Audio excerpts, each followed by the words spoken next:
Hi, I am the Yeti, and I'm going to read to you something I wrote entitled, Taking a Step Backwards in Order to Move Forwards. So to begin, Section 1, The Tool is Not Evil. First, I would like to say, if you are unaware that our culture is heading down a rocky path, and that there are many problems in our world, then you are starting in the wrong place. I am not sure where I heard it first, but the net says the quote is attributed to a Donnie Miller, and no statement rings as true as when it was said, "In the age of information, ignorance is a choice." There are more than enough doom and gloom videos and depressing documentaries citing numerous studies and reports that will describe in great detail the problems that plague humanity. Very few of these sources of information present any form of solution. That is what I would like to talk about here. Solutions average people can apply to alleviate many of the problems we face. Now, I can already hear you asking, but how are you going to talk about solutions to problems without telling me what the problems are? That will actually be easier than you would think. Starting with the fact that the videos that do offer solutions all present the same general concepts, despite them all being on completely different topics. Suggesting, as I will discuss in a moment, that most, if not all, of the problems we face stem from a common root. So, for the sake of context, I will briefly discuss one problem that we face in our world. A problem that, if it is not the cause of, then it at least exasperates every problem we face in our modern world. As I am sure you may have guessed, the problem I speak of is money. Or, more specifically, the inevitable collapse of our global monetary system. Again, I can hear you screaming, "Oh no, another doomsdayer trying to convince me the economic system is going to suddenly fall apart without warning." That is not what I am saying. When I say the inevitable collapse of our global monetary system, I am talking about the fact that by its very nature, we will either eventually abandon the monetary system, recognizing it as obsolete, or we will continue attempting to prop up the antiquated system, all the while costing resources, our environment, and eventually our very lives to try to continue the way things have always been. This collapse can come tomorrow or in 100 years, but make no mistake in its inevitability. Now, what do I mean by the system has become obsolete? To understand that, first you must understand what at its root money is meant to do. Though nearly every culture in our world has its own version of money, and some have their own source to justify its value, at their root all forms of money are the same thing: a token to help facilitate trade. Now, before money, we had the barter system, and though very effective in small communities, money was conceived at some point by almost every culture to facilitate the problems with the barter system when dealing with an ever-increasing population. The two main problems that money solves in a barter system is the smoothness of trade and the depletion of resources in times of scarcity. For the first problem, we need to think about a pie maker in ancient times. As they needed firewood, but the woodcutter does not like pies, the pie maker needs to find someone who has something the woodcutter does like, and trade the pie for the item. Then he can trade the item to the woodcutter for the wood he needs for the winter. For the second problem, you need to understand that in the barter system, the pie maker would have to have traded pies all summer for the goods he believed he would need to survive the winter. However, if the winter turns out to be harsher than expected and he runs out of firewood early, he is unable to get berries in the winter to make more pies. Not to mention, the woodcutter hates pie, so he can't even promise him one in the summertime to get the wood he needs in the winter. However, with money serving as a token, the pie maker can spend all summer trading pies for tokens. Then, as the tokens do not spoil like the berries would, he is able to trade the tokens at any time for the wood he needs. In this fashion, money has been a very useful tool, and that is all it is, a tool for us to use. Unfortunately, just like most tools, it does not matter how well it serves its intended use. All tools can be used for multiple purposes. Given enough time, the creativity of the human imagination can turn any tool into a weapon. In the generations it has been used, money has been twisted to serve as a tool of manipulation, enslavement, and even destruction. Yet, these are just underlying issues and do not address the inevitable end inherent in the concept of currency. This inevitability comes from a third effect of money, primarily the limiting of consumption of resources through increasing and decreasing of value. An example of this would be the woodcutter noticing the winter starting extra harsh and has anticipated an extra demand for wood, so in response he raises his price. At first, this may seem greedy and may indeed result in the poorest of people being unable to afford the wood they need to survive the winter. However, it prevents or at least discourages any one person from buying more than they need, helping to limit distribution in order to provide enough to go around. Then, come the spring, people would need wood less and be more inclined to go without, or cut their own wood than pay the inflated price. Or even another woodcutter could come along and undersell the first, all of which will force the first woodcutter to reduce his price once again. That is the theory anyways. Supply and demand determine the value of goods and services organically within the system, preventing the overconsumption of resources by limiting consumption during times of increased demand. Unfortunately, it does not seem to work that way in our present world.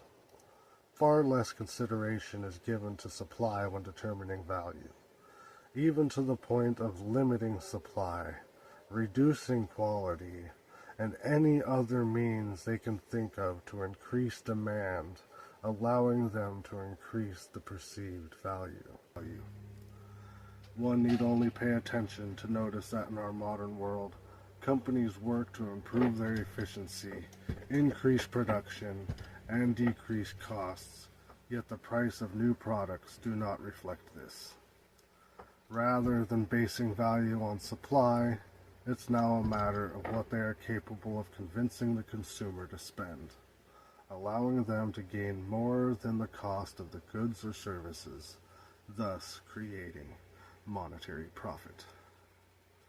Not only is this concept of profit theft from the consumer, it is also the worst manipulation of the monetary system that has perverted its purpose, and instead of limiting consumption and conserving our resources, we are now wasting resources at an unbelievable rate in an attempt to increase profits.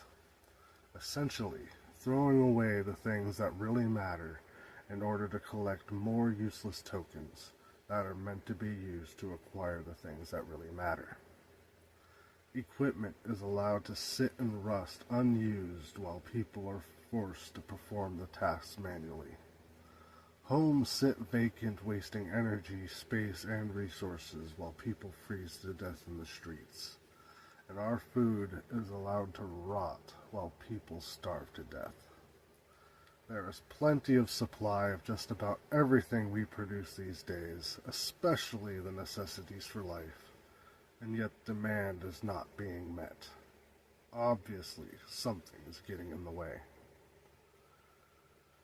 If you are like me, I spent the first 20 some odd years of my life floating complacently in the system, believing despite all the problems in the world, humanity was doing the best it could.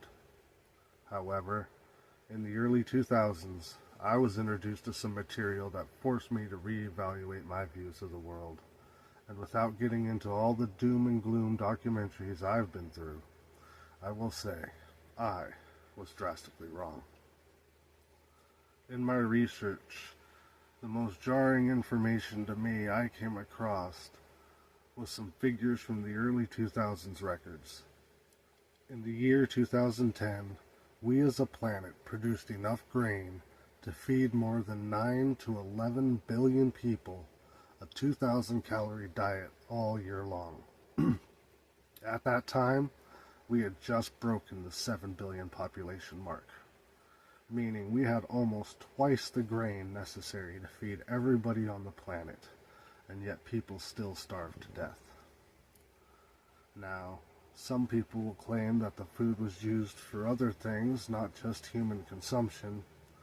To them, I point out that it was just grain, not other vegetables or meat produced in that figure.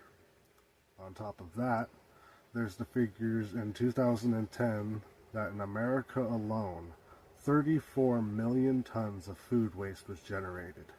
An estimated 60% of the food we produced went to landfills.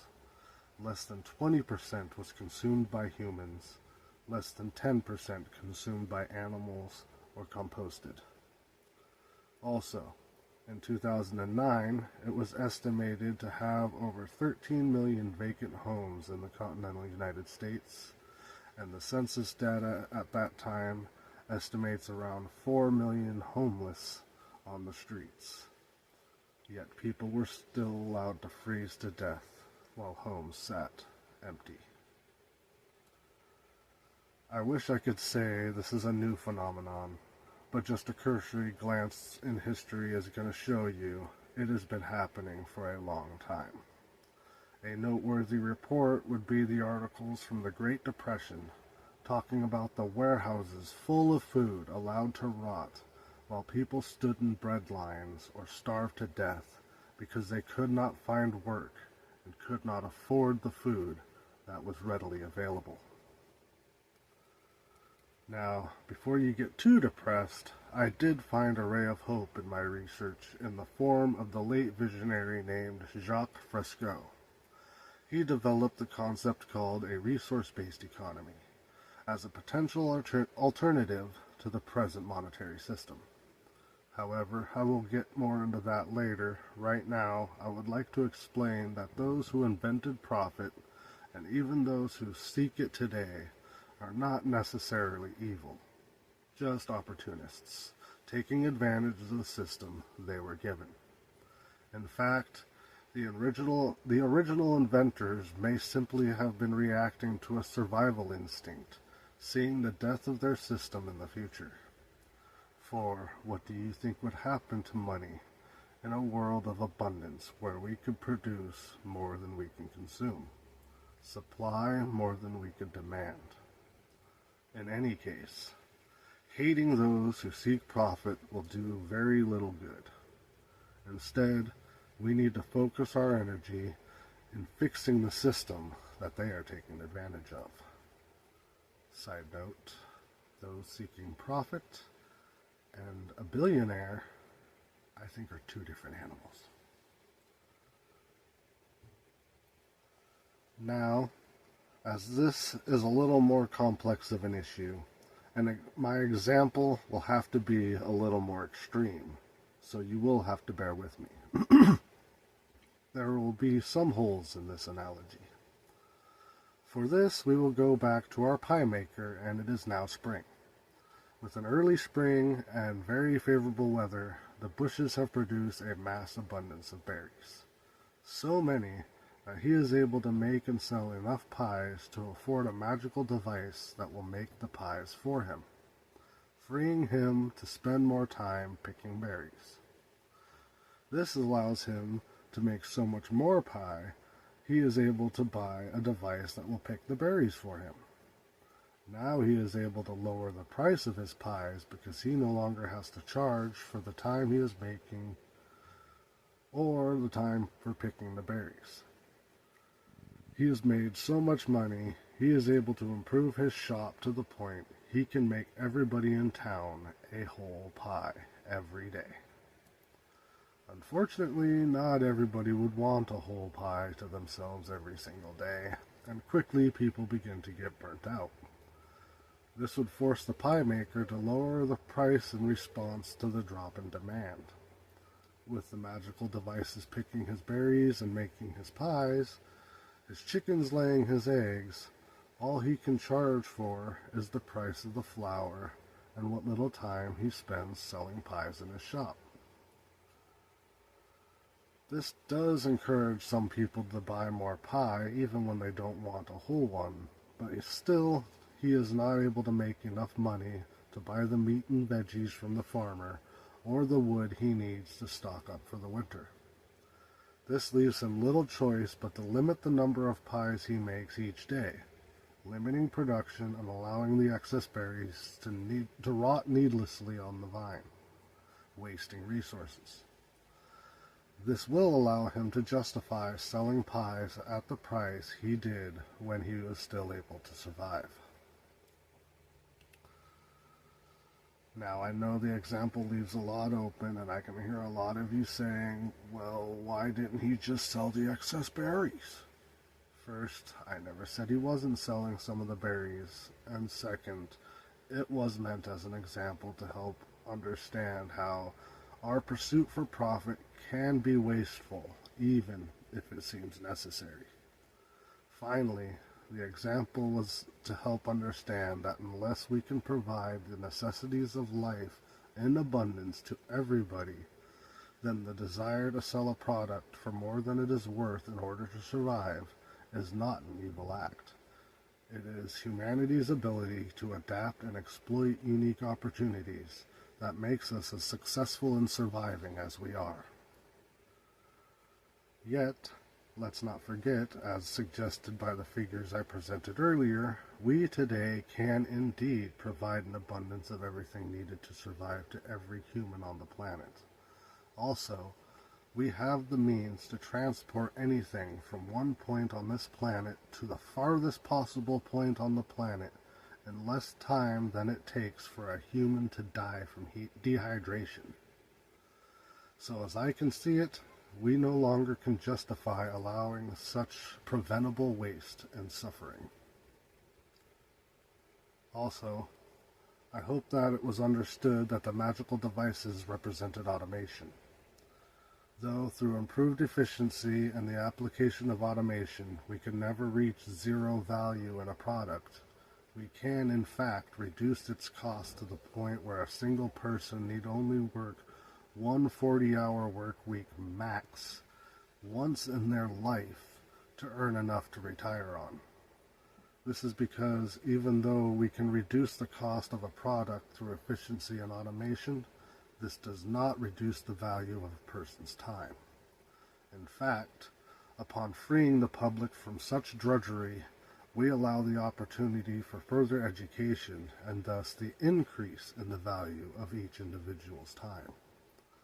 We will eventually reach a point where the truth is obvious to everyone, that each individual's value to the community is greater than the cost to support them. However, in our modern age, the greatest tool for freeing humanity is feared because the more automation we apply, the less jobs are available for everyone. Nobody is willing to lose their job because the price of the things needed to survive are not equal to their cost to produce. The companies that provide us our food and shelter and energy are seeing record profits each year, while the individual has to spend more of their paycheck on these necessities than ever before. Now, I hear you asking, what does this all mean? What can I as an individual do? I am not some huge corporation and they are too big for me to do anything about, right? Well, that is what I'm hoping to explain here today. Since that will lead us into our next section, I will leave you with a quote from the dialogue of the grasshopper from the movie Ants. Quote, "These ants outnumber us 100 to 1. If they ever realize this and rise up, there goes our way of life." Section 2. Simple Solutions. Now, I would like to start by emphasizing that I would never say not to try any solution you think might help. Only that I would caution that many of the simple solutions could be less effective than they appear. In fact, they might be a trap to lead well-meaning people into complacency and allow the antiquated system to continue. What I mean by that is I feel many people, myself included, might find a handful of these solutions easy to accomplish and then feel like they have done their part. In doing so, we fail to continue moving further, or, worse, grow complacent and fall back into old habits. So, if you are not working on any solutions, or are only doing a few, do not feel bad. Only recognize that hearing this is just one step, and it is likely time for you to take another step forward. Now that being said, what are some of the simple solutions proposed that I do support? One of the most common is to shop locally. This I obviously do support and try to adhere to myself as much as possible. But it becomes harder and harder as more small businesses close due to large corporations underselling them. On top of that, some businesses that appear to be local have been bought out by larger corporations, so you think you're doing good when you're still feeding the same beasts. This leads to the main simple solution that I stress most people should be practicing more, and that is to do your research. If nothing else, my main goal here is to encourage thinking and help you find the questions that will lead you to the answers you are seeking. For if you do not research the information yourself and simply accept what others tell you, there is no telling just how misinformed you truly can become.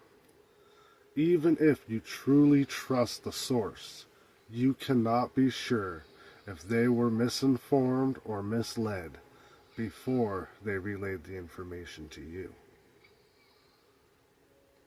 Similar to this would be to read your labels.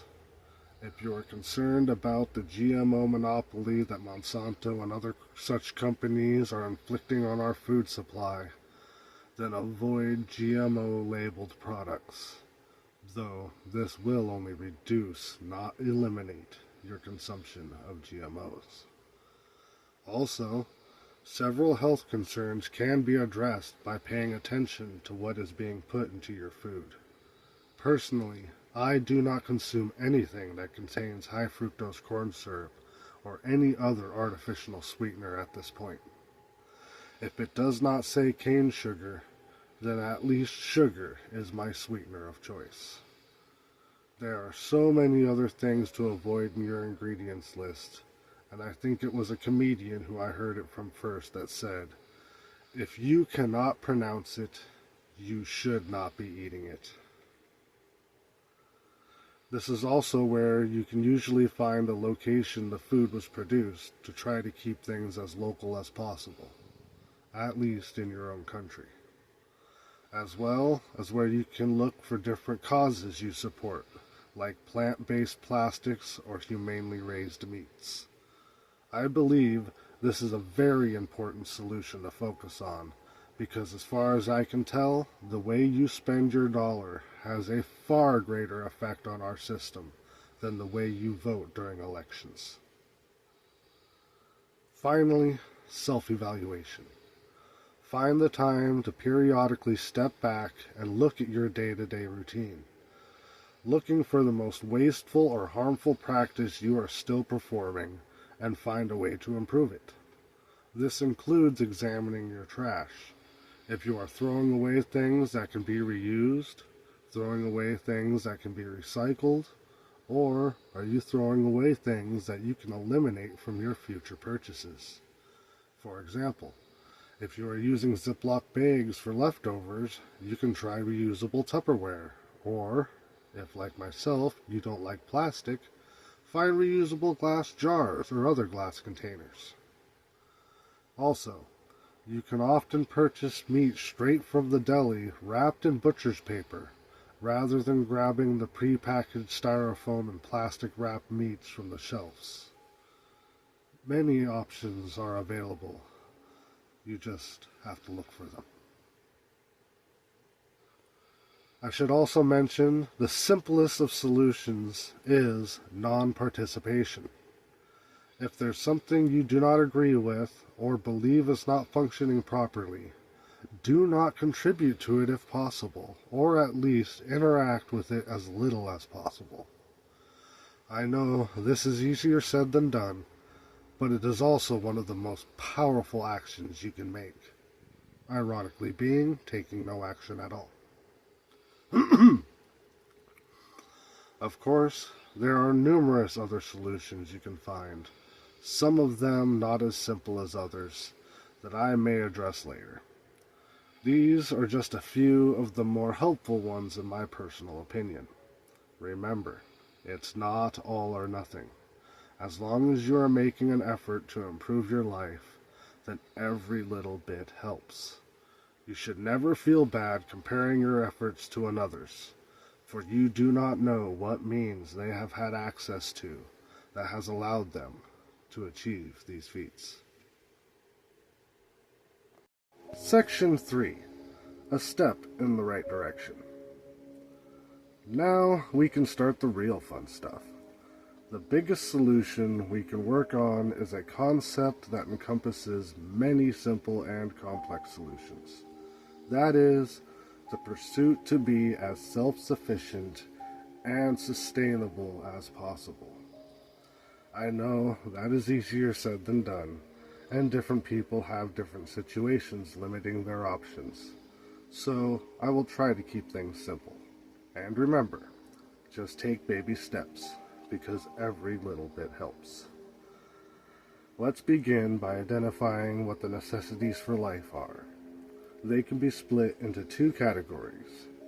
The first, the big three needed for survival, including water, food, and shelter. And the second, what is needed to operate in our culture. This would include the rest of the things that are not necessarily needed to survive, but are recognized as necessary to function in our communities. As these are numerous and differ depending on your situation, I will list some when I get to them. For now, let's talk about the big three. The most important is water, as a human can only last about 3 days without water. However, it is also one of the more complex issues dependent on your location, so I will be saving it for last. Arguably, the second most important would be shelter. Though exposure can kill faster than dehydration, in the wild and in the urban jungle, it is often easier to locate the materials for a simple shelter than it is to find clean, drinkable water. Once again, I will save this topic for later. So I will start with the least of the three, as most people can last over a week without food before suffering severe health issues. Also, it is one of the simplest to start working on. So, Section 3, Subsection 1, Food. Anybody can reduce their dependence on the system for food, whether you are a landowner or homeless. The simplest step you can take is research your local wild edibles. Now, I'm not saying to go out and start grazing on your front lawn because Google says the weeds are edible. What I am saying is do your research and find what helps you most. I am sure you know at least one wild edible you like to enjoy when it is in season. I am also sure there is at least one plant in your environment that you would be surprised just how useful it can be. Pretty much all environments people live in have something to harvest throughout the year. And if you are lucky enough to live in a place as wonderful as the Pacific Northwest like I do, you can find something to harvest during every season. Once you find the edibles that you enjoy, then you only need to learn the difference between passive grazing and actively harvesting. Occasionally picking and eating, or even collecting small amounts for a recipe once or twice a season is good, but it will not make much impact on your budget. However, after gathering a large quantity and preserving at least half of what you collect, then even if you only get a few ounces, you can still supplement a meal or a snack with your efforts later. Of course, don't limit yourself to the techniques you can think of off the top of your head. Definitely do not allow yourself to be discouraged because of obstacles you see in your way. I'm sure many of you are thinking of the same issues I have to deal with, primarily being a severe lack of freezer space preventing me from storing a large quantity of frozen foods. I also have limited cupboard space, preventing me from storing too many canned foods as well. However, I am starting to practice a preservation technique that does not take up a lot of space. That is, making fruit leathers. By grinding berries or fruit into a puree and then straining out the juice with a fine cheesecloth or other form of sifting material, you are left with a thick paste. Now, many indigenous people simply dried this on a flat rock in the sun, but with access to an oven or food dehydrator, you can speed up the process. It also helps to add a little cornstarch to the paste before spreading it out to help it retain a more gelatinous form. Once completely dry, you are left with something similar to a fruit roll-up that will last for a long time if stored properly, while also being quite thin and taking up very little space. One final aspect of wild edibles would be wild meats. In my home state, we have regular salmon runs in our rivers, bringing lots of fish available to those willing to spend the time to catch them. We also have numerous wild animals that are legal to hunt if you are willing. Not many considered by most modern people as a source of protein, such as squirrels, rabbits, and bullfrogs. Other animals on the hunting list that are prevalent in my area are raccoons, crows, and coyotes, but due to disease, parasites, and other taboos, I am led to believe these are not the best choice for wild meat. Nevertheless, always do your own research and make up your own mind. In any case, meat being one of the most expensive proteins you can buy, any way to supplement it is a big impact on your budget.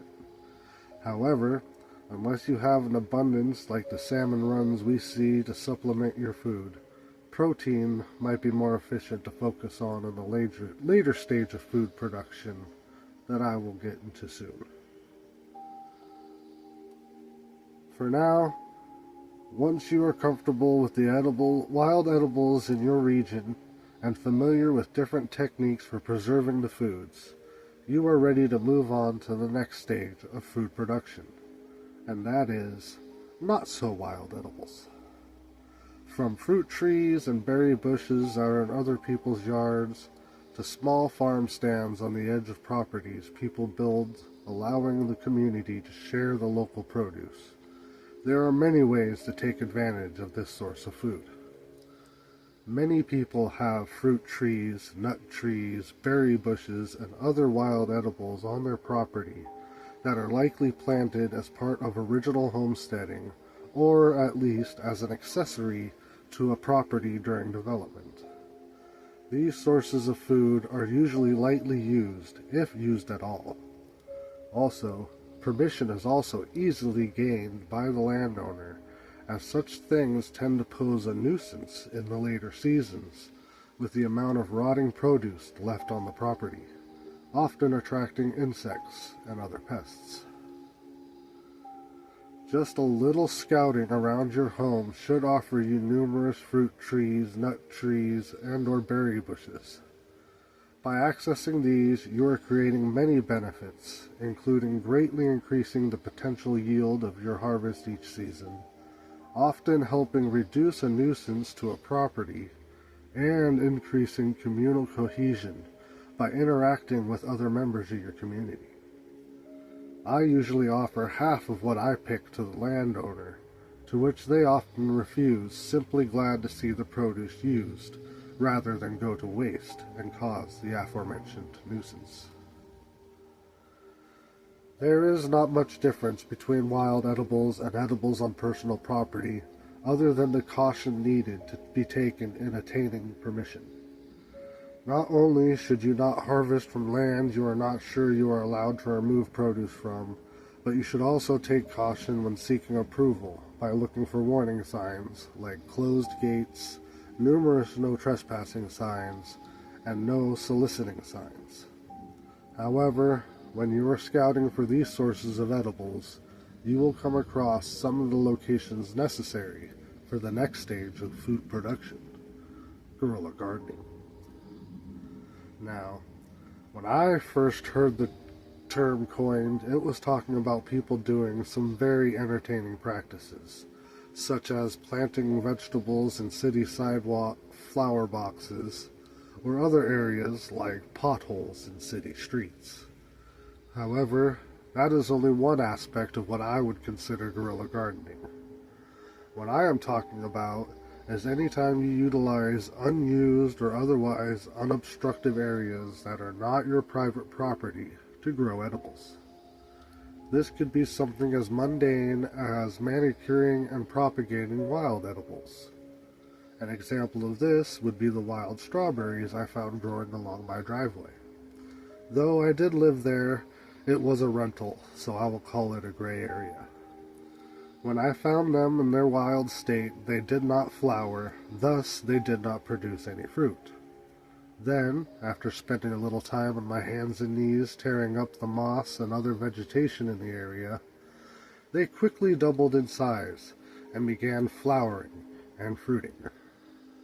Remember, once you find something in the wild you would like to help produce more, as I will say many times over, do your research and see what will help.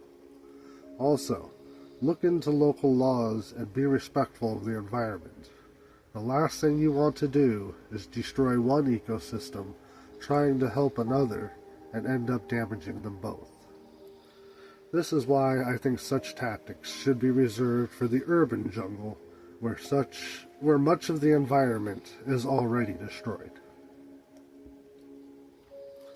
This idea can also be expanded to the not-so-wild edibles, as long as you get permission first. I'm sure most people would be glad to accept your offer to groom their lawn, build gardening beds, or otherwise improve their property in the name of increasing food production. The next step is a little more broad and dependent on availability. You need to locate different sources of public land that are either unused or unobstructive areas you can either put a flower pot or plant vegetables directly into the ground. Examples of this would be things like planting vegetables along the walking paths in public parks, or, if it's a city park, take a pair of matching decorative flower pots and place them on either side of the park bench and plant your vegetables in those. Yet, it is better to select an area that is already used for growing, like landscape flower gardens or already existing flower pots. If you place your plant with a stake or other protection, it will blend with the other vegetation and go unnoticed or otherwise not be considered a weed, allowing the present tenant to continue taking care of the plant for you. The next step, obviously, is personal gardening.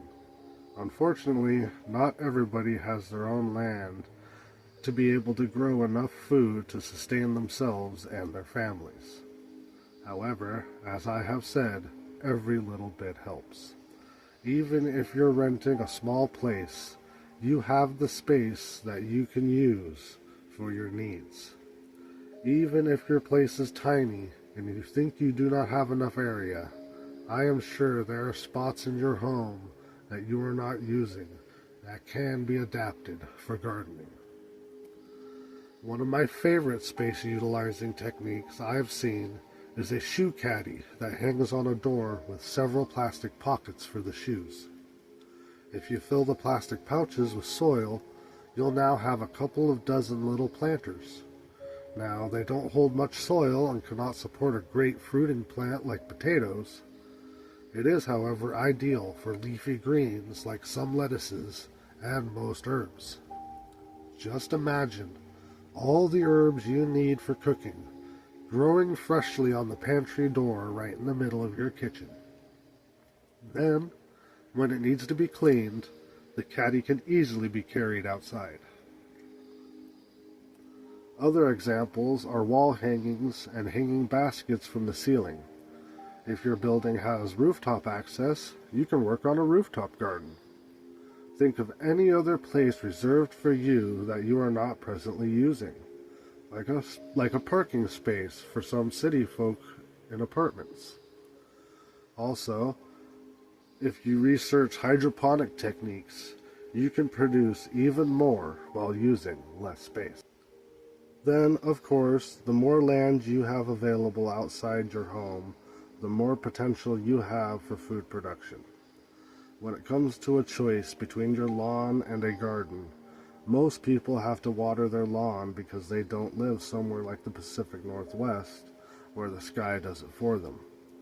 So, if you use the water on a garden rather than a lawn, you not only would have attractive vegetation if you spend the time to plant aesthetically, you will also get a return for all that work that is far more beneficial than just a green lawn. Hydroponics, raised beds, and shelving are all good ways to make the most out of what space you have available, while also giving opportunity for artistic flair. If you have plenty of space but no time to devote to growing your own food, aquaponics, permaculture, and perennial food forests are techniques you can look into that reduce your needed interaction in growing the food. Then, finally, if you have all the space and time in the world but still don't think you can produce enough so you can no longer need to visit the grocery store, remember, there are new techniques being developed every day, and many you may have never heard of, such as trench greenhouses that can allow food to be grown year-round, or hydroponic grow rooms with controlled environments and lighting, allowing vegetables to be grown in the middle of winter anywhere in the world. No matter what obstacle is in your way, you can find the answer if you just do some research to find them. If not, develop a solution on your own. Again, if you have plenty of space, then you have the opportunity to produce your own protein. Rabbits are a cheap source of lean red meat. However, they are problematic to contain in a pen. Also, aside from the inhumane nature of keeping them in cages, if you are breeding for meat stock, it requires numerous cages and a lot of work to maintain control and prevent excessive overbreeding.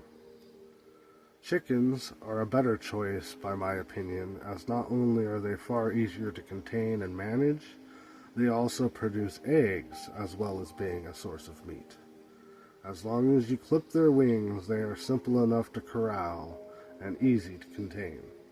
In fact, the strength of the pen is more dependent on keeping predators out than keeping the chickens in. If you have an acre to spare, another option is miniature cows, a breed my great-grandmother was trying to promote. It can be raised on 1 acre per cow, unlike the 3 to 5 acres per cow you need for the standard cattle. They also produce half the amount of meat, which is ideal for a single family's year's worth of meat. I am not sure what the market is like these days, but I know my great-grandmother had to buy her first cow from Scotland. I would also like to suggest the potential for production of insects. Not only does such a practice afford the opportunity to dispose of food waste that otherwise is unsuitable for composting or animal feed, but provides an abundant source of protein, even if you only use it for animal feed. Like everything else, you just need to do your research and find what options are available to suit your personal needs and means. Chapter 3, Subsection 2, Shelter. This is all pretty simple and straightforward so far, and many of you are already familiar with and even practicing much of what I have discussed up to this point. However, now is the time to discuss shelter. Many of the concepts I will bring up here might be familiar, but most of them are considered unacceptable by the average person. Nevertheless, if you are serious about effecting change, it is time to ask yourself, why are such concepts unacceptable? Now, most of us are born dependent on our parents for shelter, and subsequently are subject to whatever dependence they have developed on the economic system for that shelter. Until you become an adult, there is very little you can do to affect that dependence. You can offer your opinion to your parents, which will likely be ignored because of your youth, no matter how educated you are. This is one thing we need to change right away. With modern technology and access to information, it is easy for our youth to assimilate more information at a far greater pace than any generation before. Not to mention, most adults should have had enough experience with the general public to know it's easy for someone twice your age to have half your education. So why cannot the same concept be applied to someone half your age? Whether you get your parents to listen to your opinion, or you have to wait until you are an adult so you can move out, the options for reducing your dependence for shelter is much the same. This is the next thing that needs to change in our culture. The notion that once you become an adult, you need to move out as soon as possible. Tempted by promises of freedom and fun, most experience great difficulty in balancing their income and expenses, often leading to them returning to their parents' homes by their mid-20s. Not only is this difficult and embarrassing, but it is also very wasteful. Even if you manage to avoid moving back to your parents' home, you still are likely being charged more for your home than an older adult based off your youth and lack of credit. Rather than moving out only likely to move back in, you should cut out the middle step and save your time and money. Instead, you should seek greater independence while remaining in your parents' home. This is often done by moving into an attic, basement, garage, or some other outbuilding. Depending on the family dynamic and the size of the home, this could be established simply by putting a lock on your bedroom door. If your home is small but there is space in the yard, you could consider buying a trailer or RV and moving into it.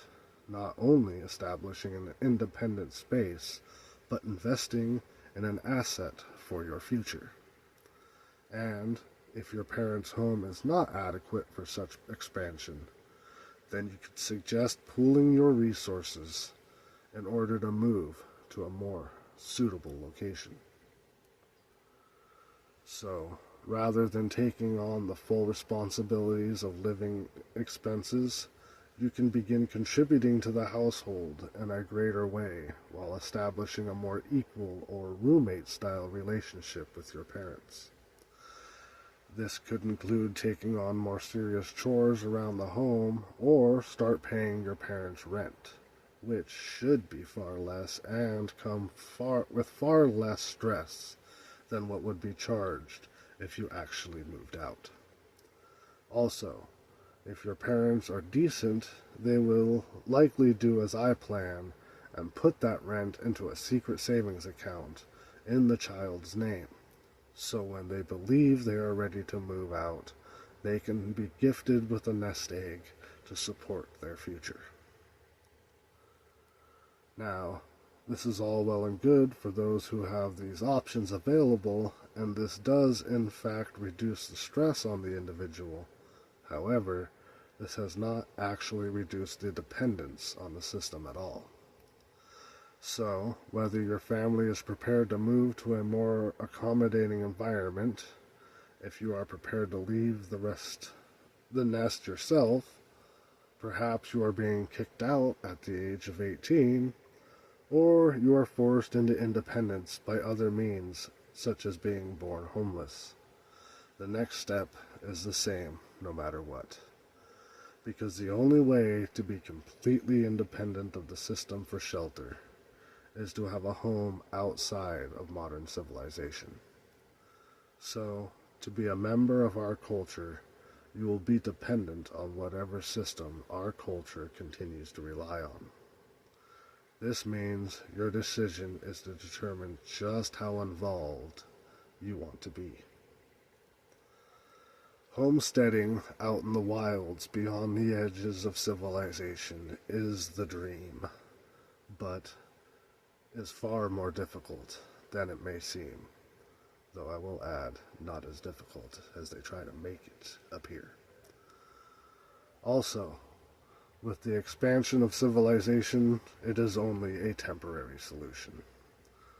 Others are attempting to do the same thing right in the middle of civilization by building off-the-grid homes and hiding in private lands.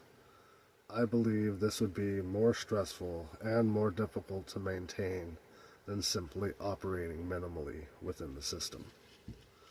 There is also squatting rights and adverse possession laws that can be looked into, but these are different all over and are simply ways to use the system to your advantage rather than become independent of it. Then there are shelters and other places you can take advantage of. I am not as experienced in such forms of sheltering. As for the majority of the topics I will bring up, the key is to do your own research, depending on your needs and interests. The best advice I can give, based off my experience, is to avoid renting at all costs. There are many who argue renting is a superior option, but I disagree. The three main points I will address are payments, upkeep, and return. First is with payments.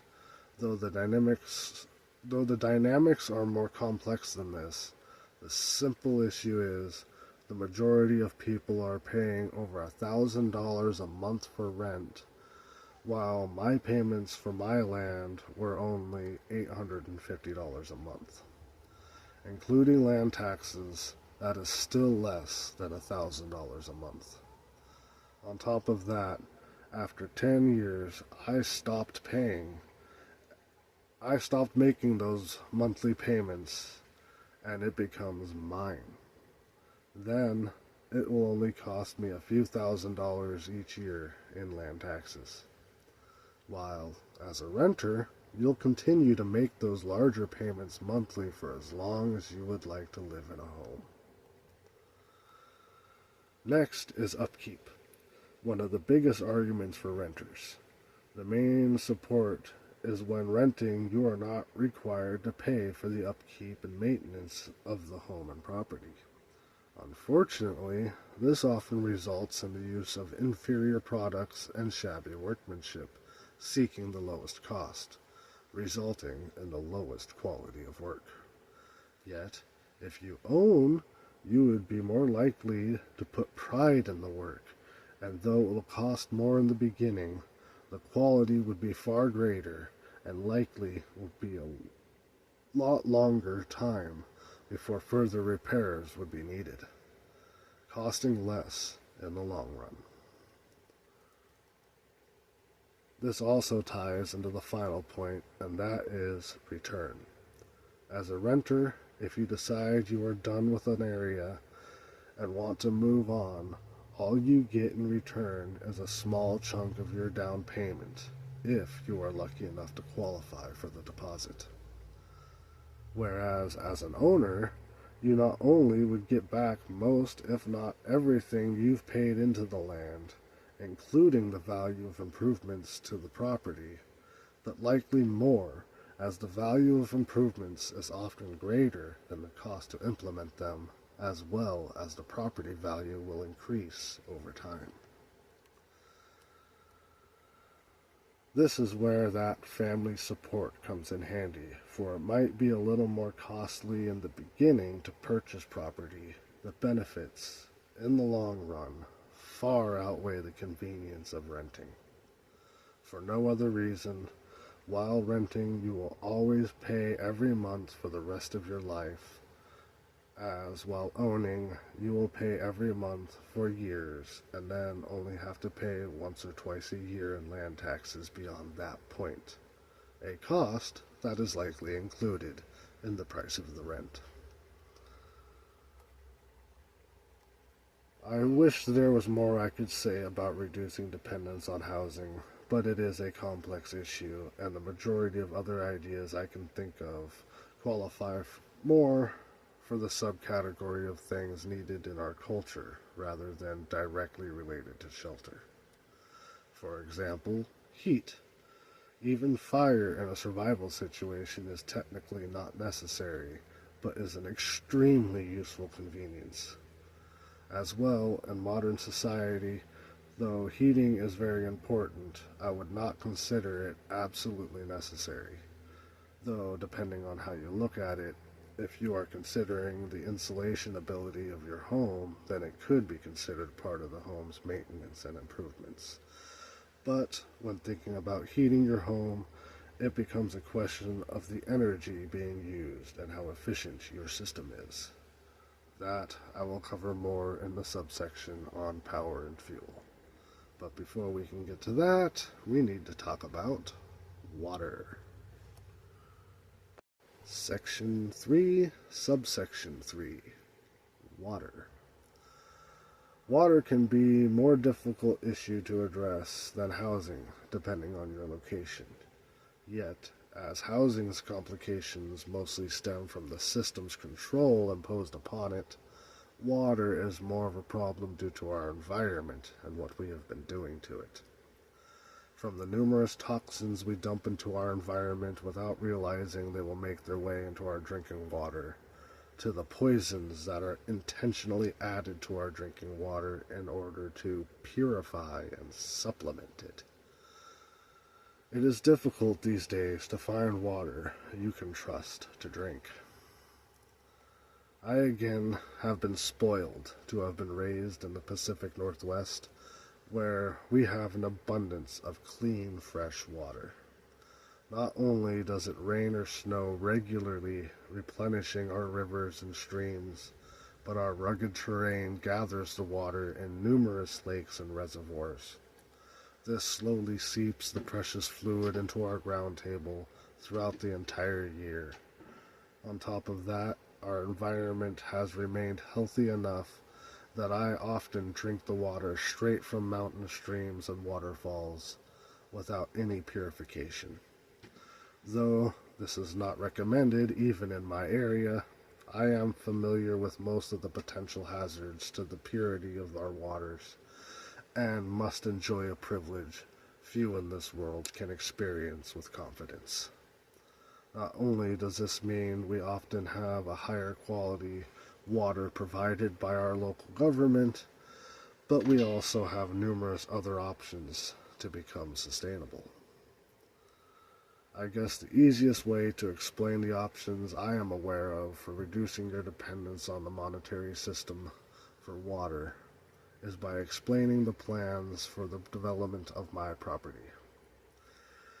As I am starting with raw land, there are numerous options available to me, yet to remain legit and as legal as necessary to satisfy the system, I intend to first put in city water with my first structures.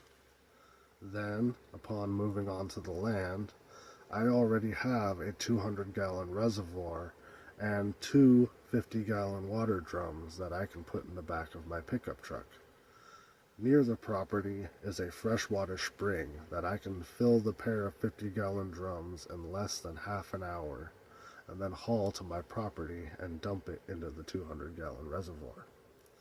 This will give me near free drinking water that is a much higher quality than most, if not any, city water.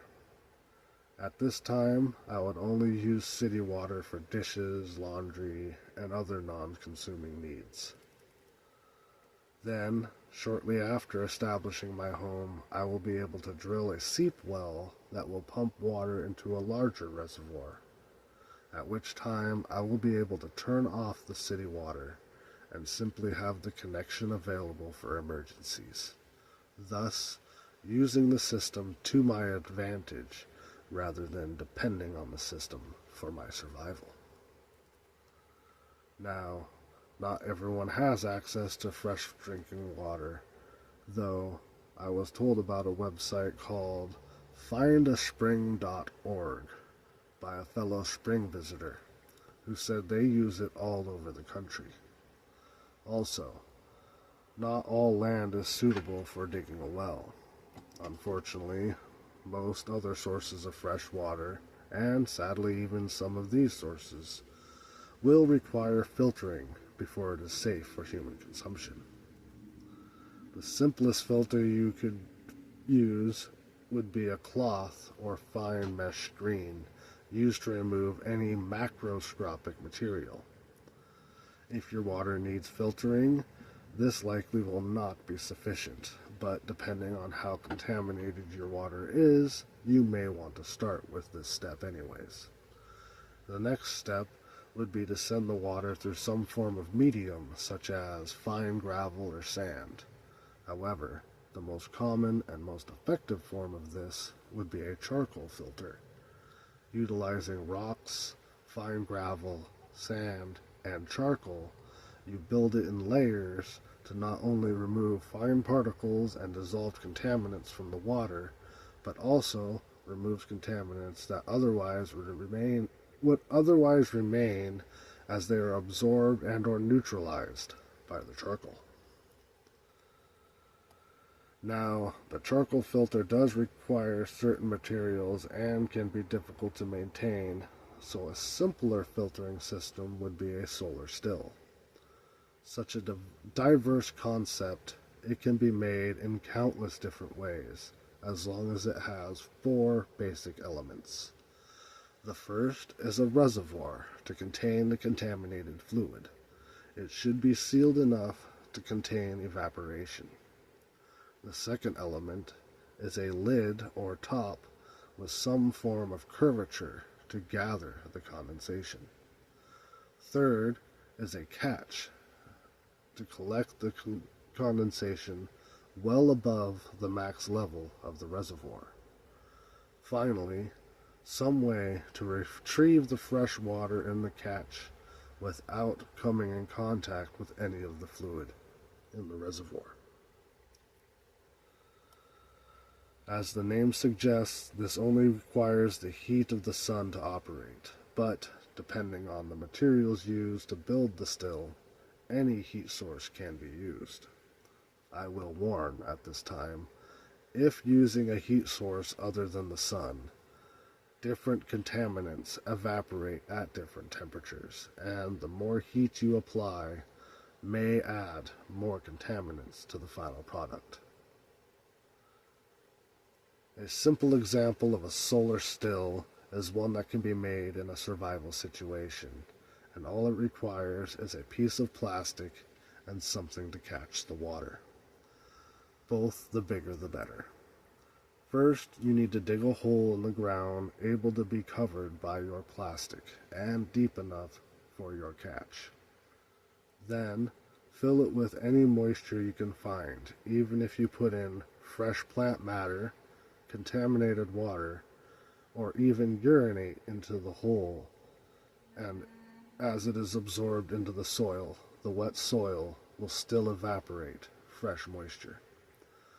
Once the hole is prepared and thoroughly moistened, you need to place a cup or other catch basin within the hole.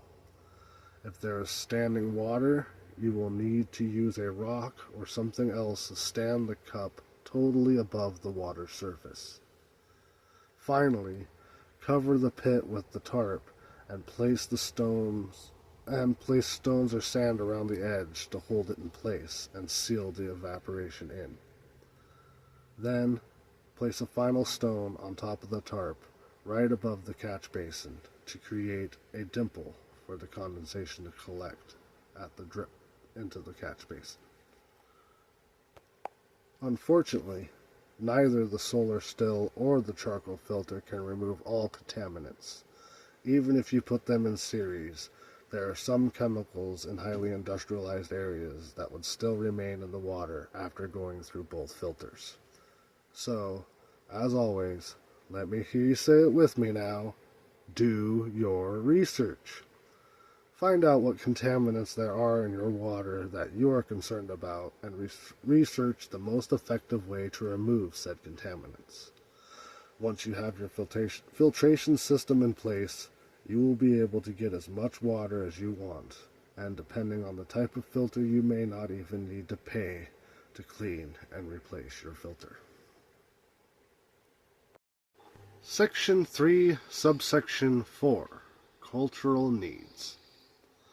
Other than the three main things necessary for our survival, there are numerous things that are necessary for us to survive within our modern culture. These things vary greatly both by region and by personal lifestyle. Like where I live, it is easy to see how a motor vehicle is necessary for survival, because one cannot get a job without reliable transportation, as most places are a 30-minute drive or more apart. Yet, someone living in a city would be less dependent on a vehicle. As well, a cell phone is now a necessity, as it is difficult to operate with others and keep a job without reliable communication. So, given the complexity of the topic, I would like to focus on the major necessities for living in our modern culture. I also think these are the three areas where the pursuit of profit has hurt our population the most. They are power and fuel, education, and medical care. Now, I wish there was more I could say about becoming more independent of our monetary-driven medical system, but honestly, there is not much you can do aside from just not going to the doctor. The only other option is to change the system, either the monetary system or the medical system. Unfortunately, it seems the latter is far too difficult to change while still within a monetary system. So, rather than risk falling into a rant complaining about how obvious it is you cannot trust a medical system that earns more profit the longer you remain sick or injured to heal you expediently or for a prolonged period. Instead, I will mention a few of the things I have found that help me avoid going to the doctor. First and foremost is a basic understanding of human anatomy. The more you understand how the human body is put together and what makes it work, the better you will be able to identify and treat simple ailments. This does not mean you need to have an intimate knowledge about the nervous system or the endocrine system like a doctor would, as long as you have a basic understanding in how our nerves send electrical impulses through our body and how glands serve different functions, such as producing and controlling different chemicals in our bodies. The system you should be most familiar with would be the circulatory system, as it covers our blood, lungs, and heart. With that and a general understanding of what organs we have, what they do, and where they are positioned in the body, you should have plenty of knowledge to confidently move on to the next step. Next, you need basic understanding of first aid and CPR techniques. Classes can be taken to receive certification in these fields, yet a quick study online can provide you as much, if not more, information than you will receive from these classes. This information, when studied with an understanding of the knowledge mentioned earlier, is fairly simple, mostly obvious, and many of the techniques you should already have familiarity with through exposure from mainstream culture. They tell you, with this knowledge, you will be capable of keeping someone stable long enough for a properly trained medical professional to arrive.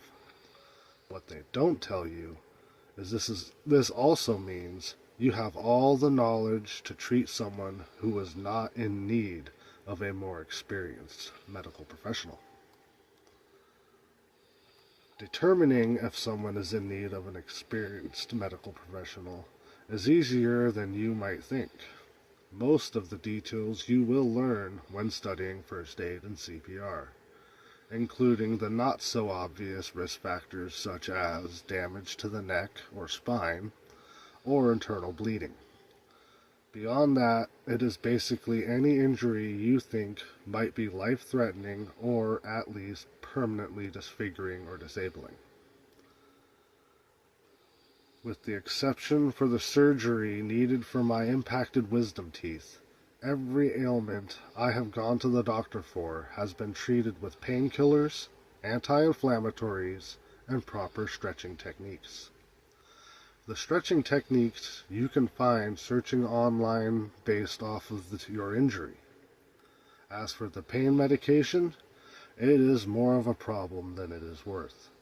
Not just for its potential addictive properties, but more common is by masking the pain, it allows you to further injure your body and prolong the healing process. As for the anti-inflammatories, ibuprofen and other over-the-counter medications seem to work just as effective as anything the doctors have prescribed, and this actually removes the pain rather than masking it.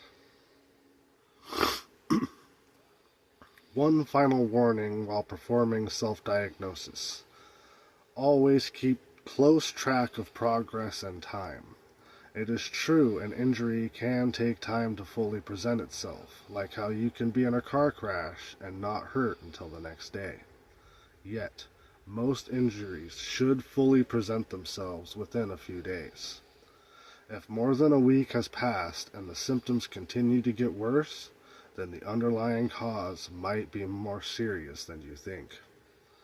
Alternatively, even injuries like a bad sprain or a hairline fracture to a small bone like a finger, toe, or rib should show noticeable improvement after as little as 1 month. If longer than a month has passed without a sign of improvement, then it is likely you will need to seek medical attention.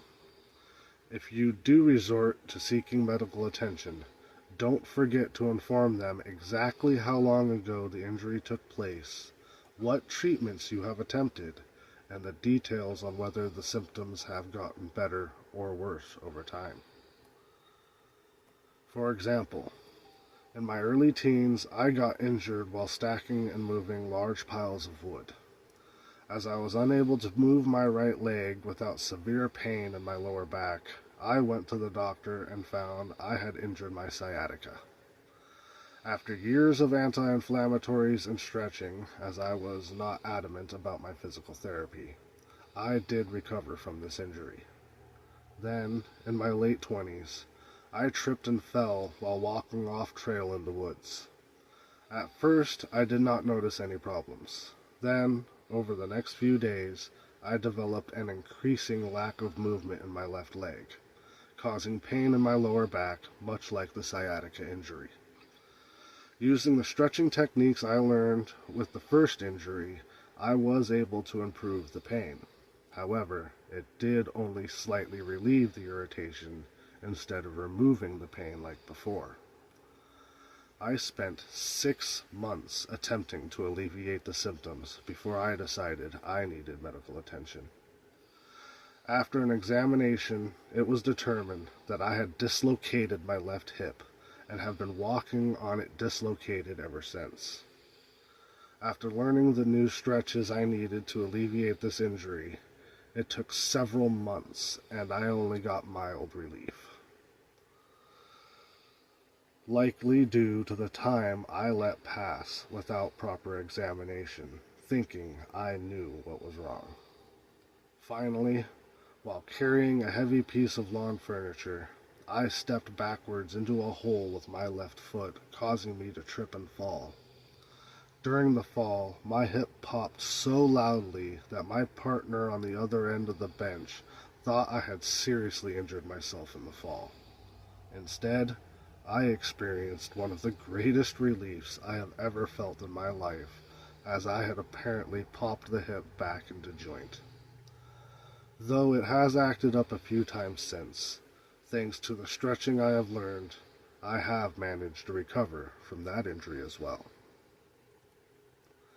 So, in the end, it seems like one of the most effective ways to avoid going to the doctor is proper stretching on a regular basis. Perhaps taking a yoga class. On top of that, paying attention to what you eat and how it affects your body can greatly help your physical health. For example, salt is necessary for proper hydration and other bodily functions, but it can reduce the effectiveness of healing. So, everything in moderation.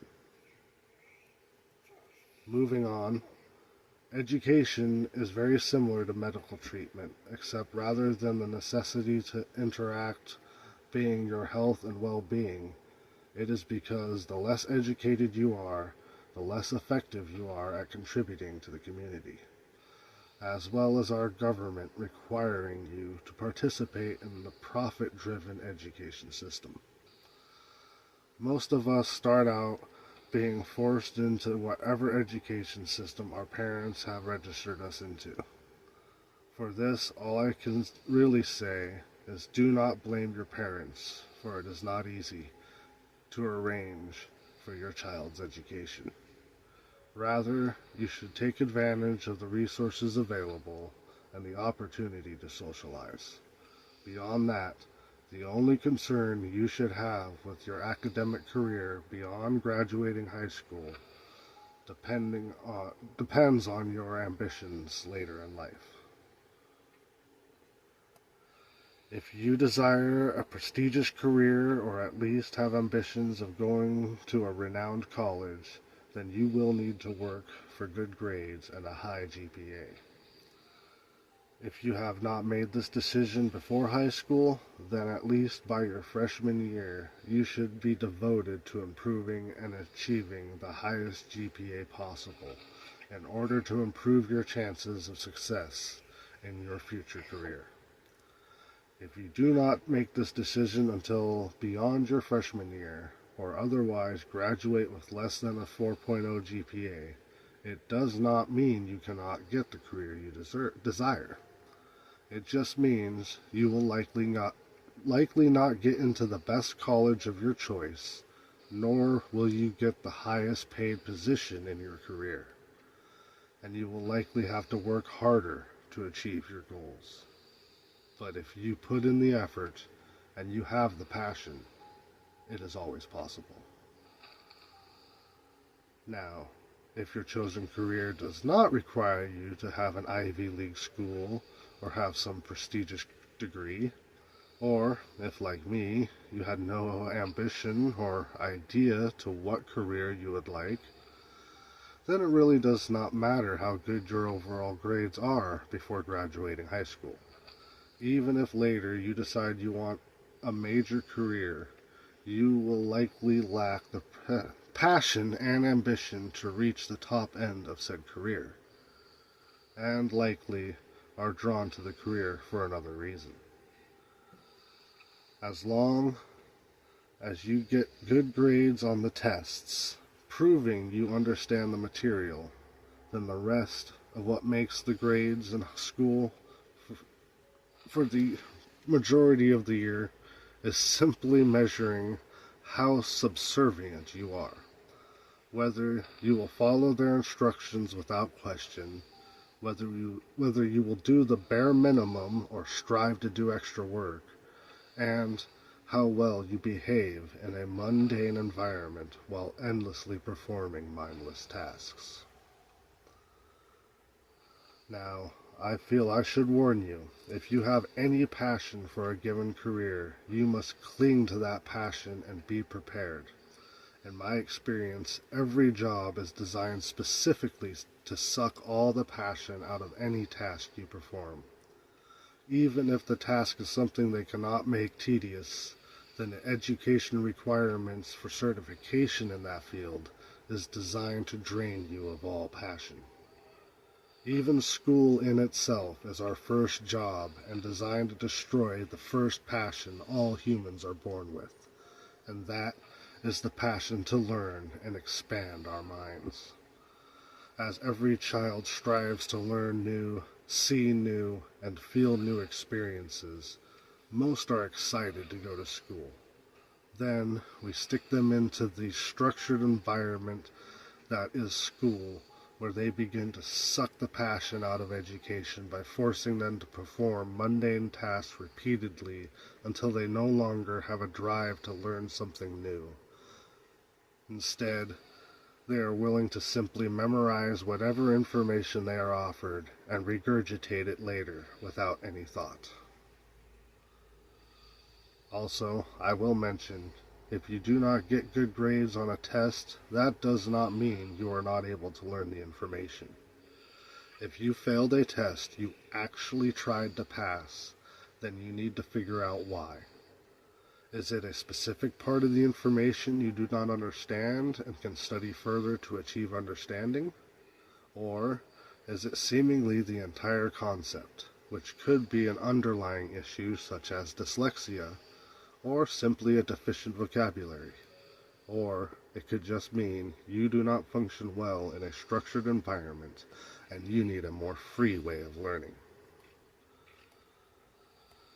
Here, I need to take a minute and discuss the difference between academic education and personal education through a pursuit of knowledge.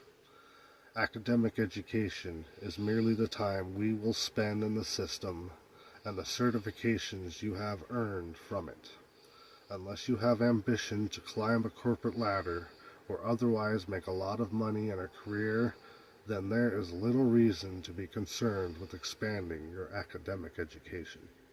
In fact, it can be nothing but a detriment and plunge you into debt for the rest of your life.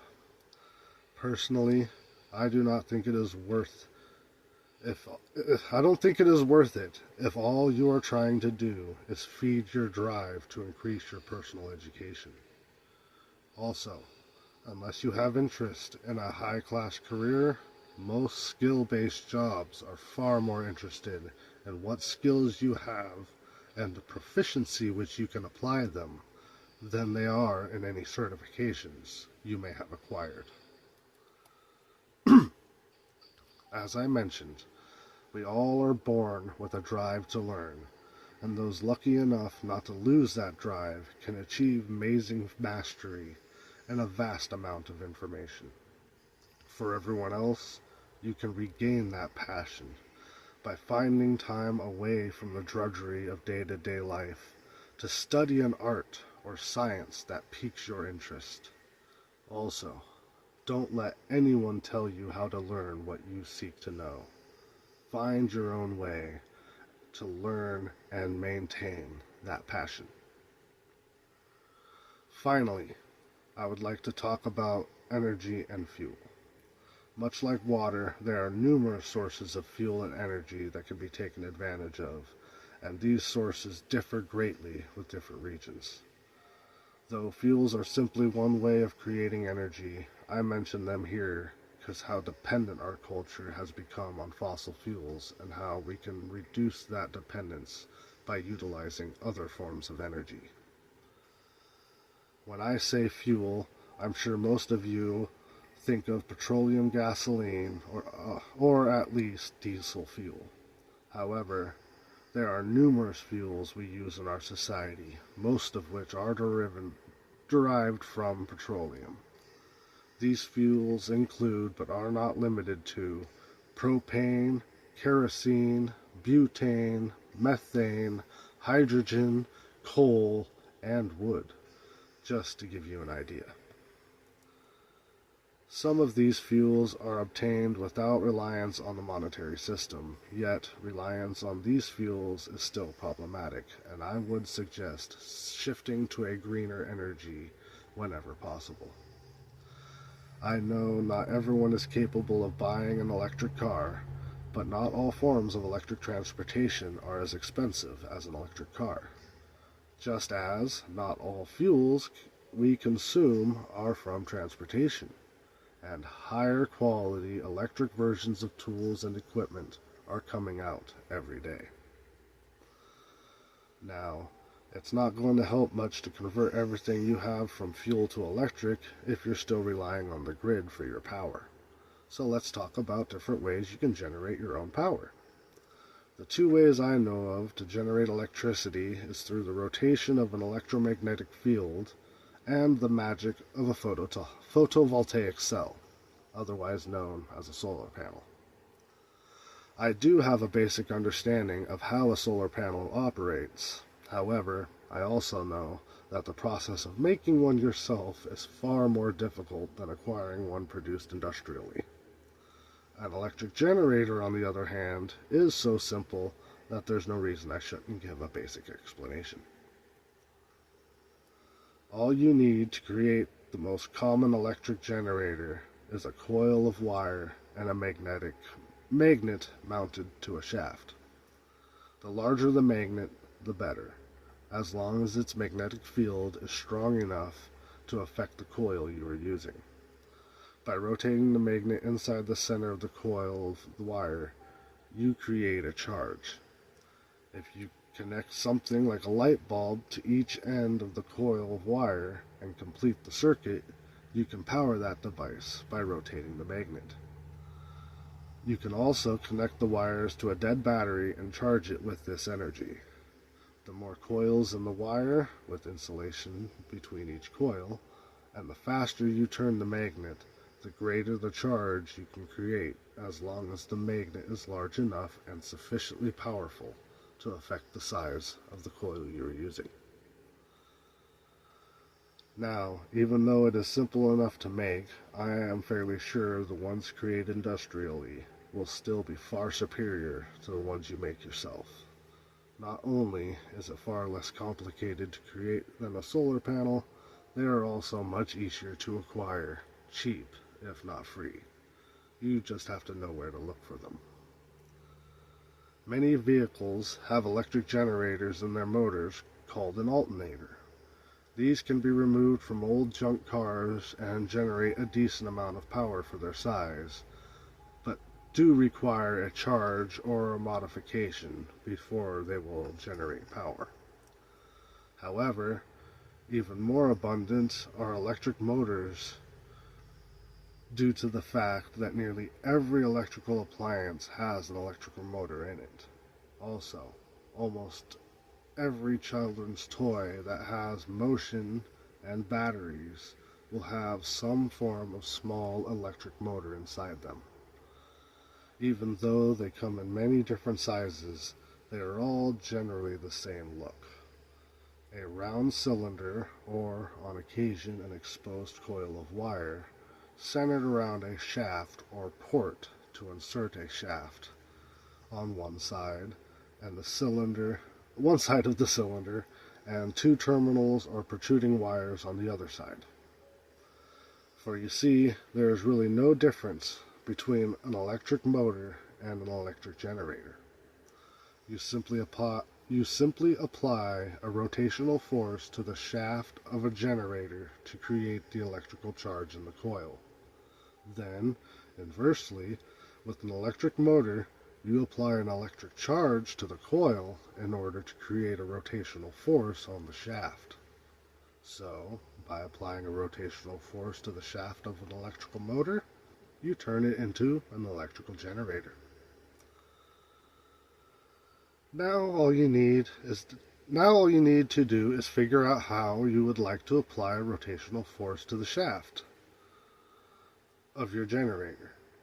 If you are using the small electric motors you find in toys and many appliances, it does not take much to rotate them.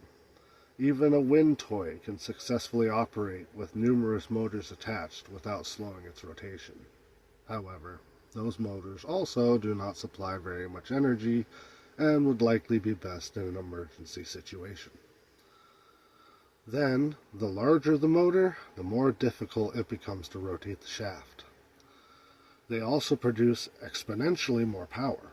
So, whether you are using one large generator or stringing together numerous of the smaller ones, you will need a force strong enough to rotate the magnets at a sufficient rate to generate the power you need. The first way I will mention should be usable anywhere on the planet. By adapting the timeless windmill, we can create a wind turbine.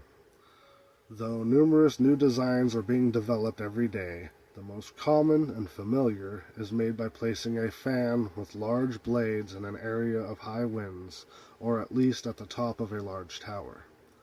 With this, you can utilize the wind's force to generate rotation and apply it to your generator to create power.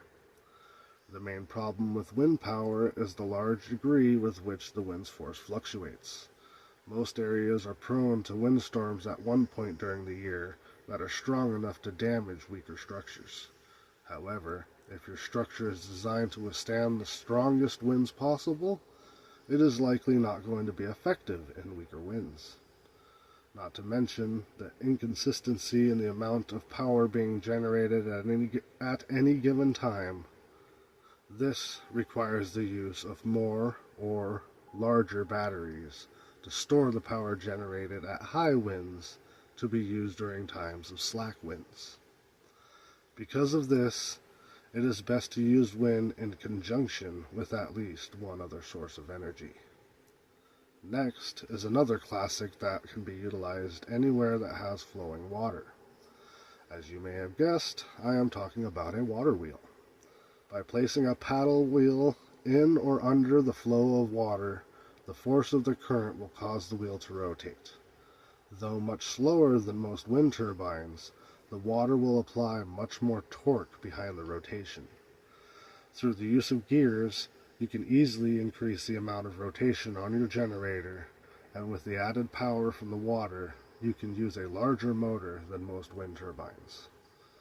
If you do not live near flowing water, but do receive plenty of rainfall, you can always build a rain catch with a spout dropping into buckets on a wheel. You may not receive the same power as you would from a water flow, but you can still easily generate power every time it rains.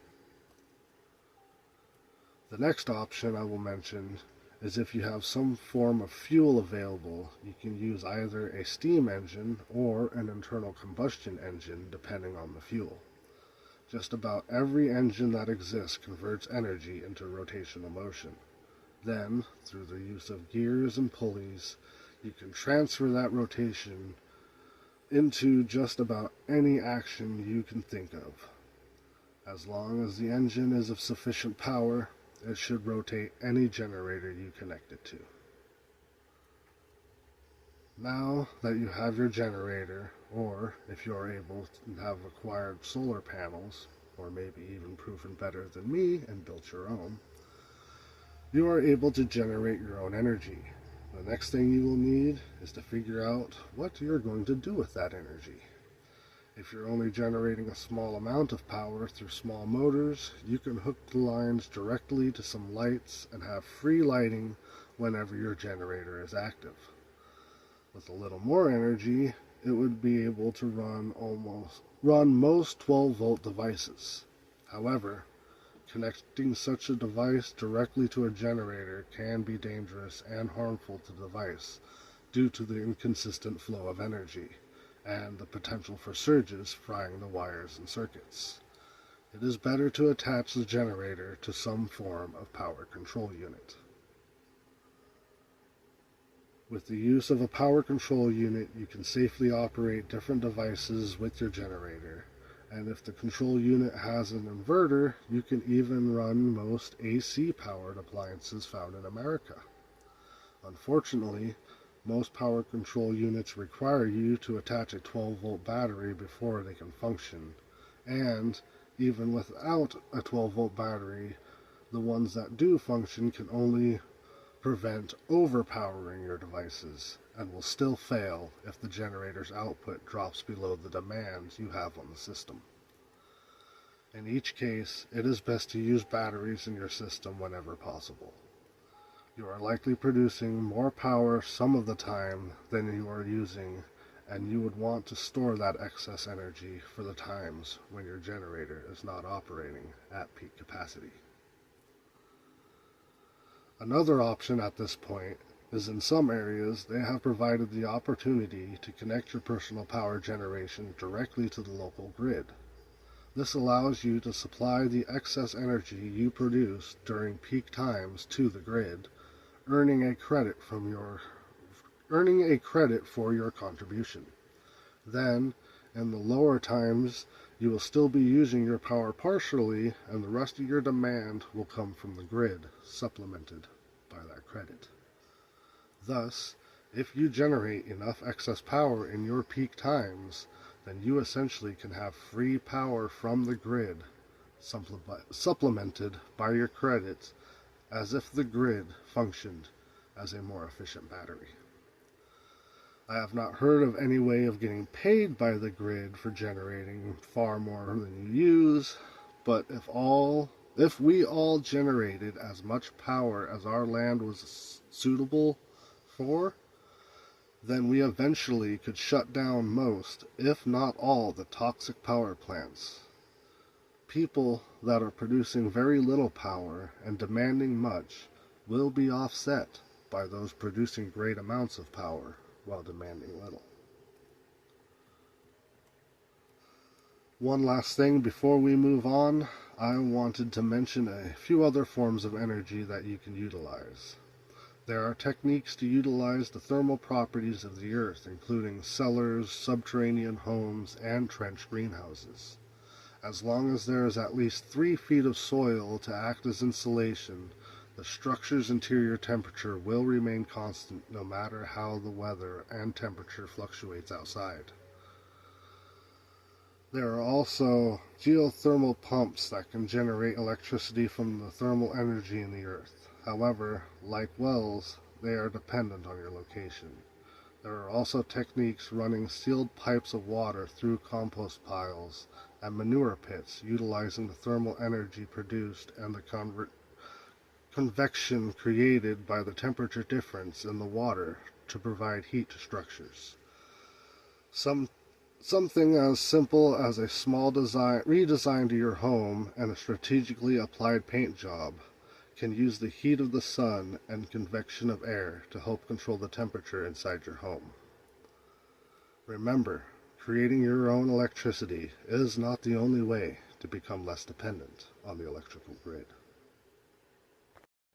Section 4.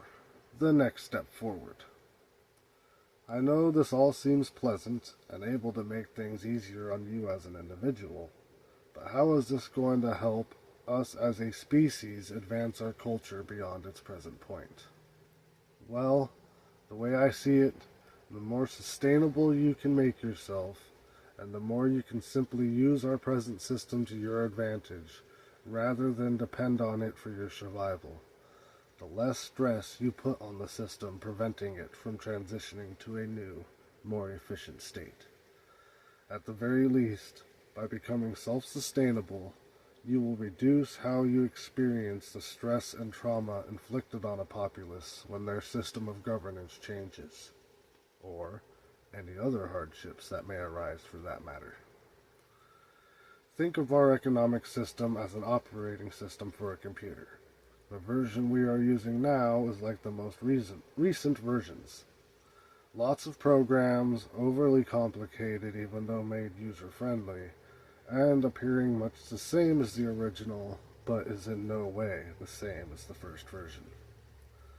Now, what did we have before major operating systems? Well, that was like the barter system. Now, these systems are meant to assist in operating within the world that is a sea of information that we call the Internet. However, most common operating systems are two-dimensional operating systems in a sea that has grown beyond 2 dimensions. So we obviously do not want to go back to the original versions, as many new programs will not function and it would not work efficiently in our present world. But the current 2-dimensional system is failing to reach the full potential of the 3-dimensional world it is now operating within. Now, new operating systems are being developed utilizing touchscreen technology that allows us to access that 3D sea of information with a more 2.5-dimensional interaction, eventually opening to the full 3-dimensional interactions of VR systems. The same thing is happening to our economic system. Even though we try to change the system as best we can while maintaining the original framework, it no longer is capable of accessing the true potential of the world we live in. We need a new system, better capable of efficiently using what is available. No matter whether we as a planet come to this realization and choose to change the system, a revolution brings about a traumatic transition, or we cling to the present system as long as possible until the inevitable environmental, social, and/or political collapse that forces us to seek a new system. The outcome is the same. Eventually, we will need to find an option for that change. In all my life, the only system I have heard suggesting moving forward beyond a monetary system without going back to a barter system is through a system called a resource-based economy. As I mentioned earlier, I was first introduced to this concept through different documentaries that led me to the founder of the Venus Project, Jacques Fresco. To paraphrase as he and the Venus Project describe, a resource-based economy is a holistic socio-economic system in which all goods and services are available without the use of money, credits, barter, or any other system of debt or servitude. All resources become the common heritage of all the inhabitants of the earth. Decisions will be reached using the scientific method and based off of available resources, rather than just the personal opinions of those in power. This will be done by delegating our decision-making to machines. An example he gives at this point is anyone who is concerned about delegating their decision-making to a machine need only realize if you have ever used a calculator, you have already delegated your decision-making to a machine. Now, I know that it is a lot to take in, and the average person will not immediately understand what it means. Most people, after thinking it through, come to the conclusion that they're saying we will make everything free and let machines tell us what to do. To this, most respond saying, "That doesn't sound very good to me," or "I don't think that will work." If you are one who is full of such doubts, I will direct you to my next section, because naysayers like this are the only problem we still have left to overcome to achieve this possibility.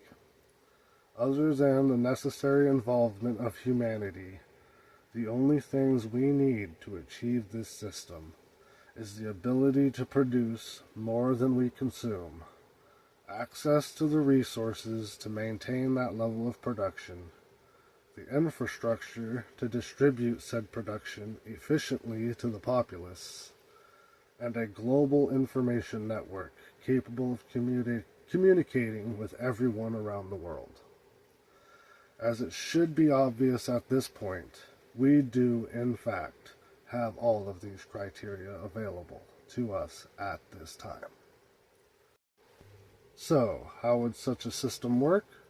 Well, to be honest, I have heard many hypotheticals on how different aspects of our culture would function in such a system, and have never found anyone who has put together an all-encompassing example of how such a system would work. Two reasons I can think of for avoiding such an explanation would be it is difficult for any individual to envision how such a system would come together when it requires the collective insight of all of humanity, and no one person is an expert in every field. Also, largely due to the first reason, the more detailed you attempt to make such an explanation, the more likely you will discourage people who either do not understand or otherwise disagree with the concept you have presented that may not even be necessary in the system. Since you were the one presenting the example, by presenting such a flaw, most people will consider the whole concept flawed, instead of trying to focus on the positive aspects. For these reasons and more, I want to stress as much as I can that the following is not an example of what others say how the system must function, but rather the ideas I personally have developed with my time studying the subject on how such a system might function. Also, I will add that what I will describe is just another step along the road, and many of the concepts I present may eventually become inefficient or otherwise be determined unnecessary in the future. We will likely never achieve a perfect system. There will always be room for improvement. First, we would need a database encompassing the production, distribution, and consumption of all the resources of the world. This would not only include the raw resources of the planet, but also the materials we produce, the energy we generate, and even our population numbers. Most, if not all, of this information already exists today, but to my knowledge, there is not one all-encompassing database to analyze all this information, largely due to the fact that hoarding and the drive for profits has caused many of these sources of information to be skewed so they are not an actual accurate evaluation of our present condition. Once we know exactly what is available, not only will we be better capable of deciding the most efficient use of our resources, but we can determine exactly how much of each resource an individual is responsible for. This will determine their individual shares. Likely, for the first couple years after the transition, and for each individual when they are still considered an adolescent, all individual shares would start set to public reserves. Once public reserve limits are met, and/or an individual comes of age and is considered an adult, their resources will be devoted to public works, unless otherwise designated by the individual. What are public reserve limits? These would be limits set on each individual resource, declaring how much we would need in storage to maintain the function of our society in light of most foreseeable events. Every individual upon birth has equal rights to all the resources available to humanity. As such, the first 10 years or more of our lives, those resources likely would go unaccessed by the individual. These resources are collected in a public reserve. This public reserve is necessary to compensate for the catastrophes that can hinder prosperity.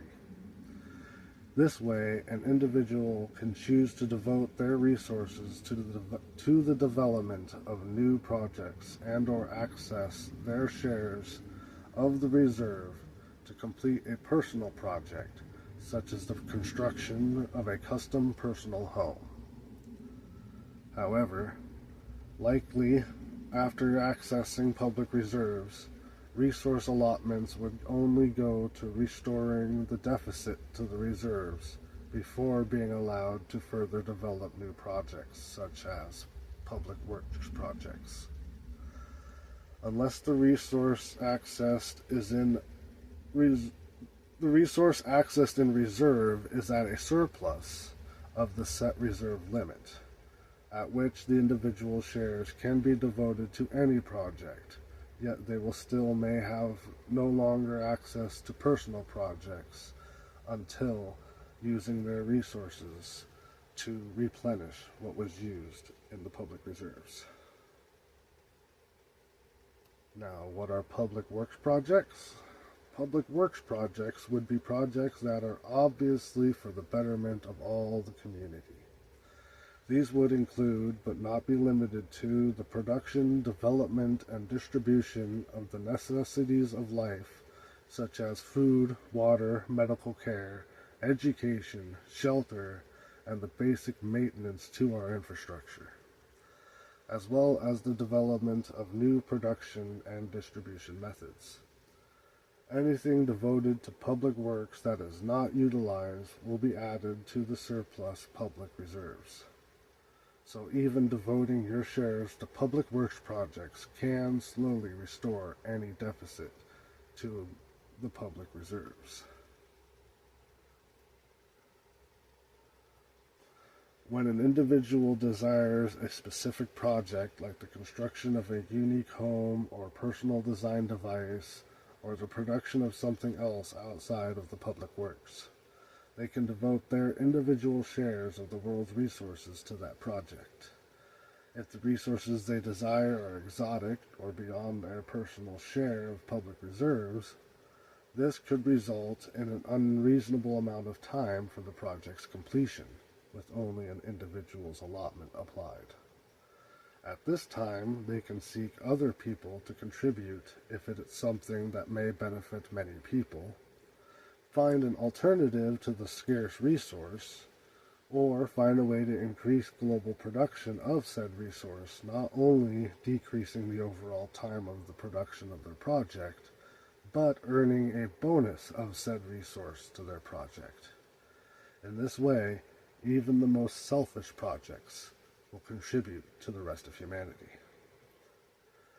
Next is something that is not mentioned in any of the literature or explanations on a resource-based economy that I have seen, and may even be contrary to the beliefs of those who support such a system.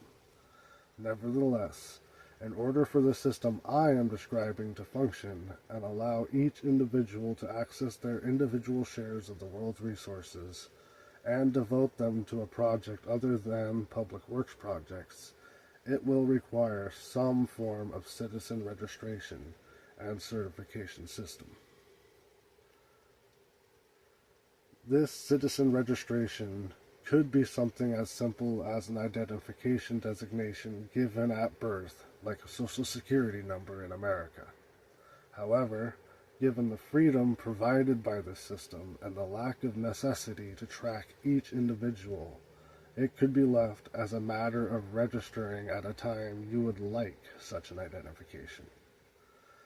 Through the use of fingerprints, retinal patterns, and even facial recognition technologies, we can add numerous levels of security to this identification until such concerns become obsolete.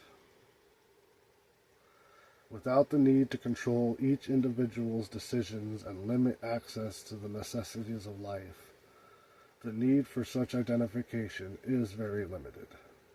Aside from the aforementioned access to an individual's shares of the world's resources, the only other purpose I can think of for such identification would be the reservation of certain items for prolonged personal use and the acquisition and regulation of certifications we deem necessary to perform certain hazardous tasks, at least until the time we can design such hazards out of the tasks.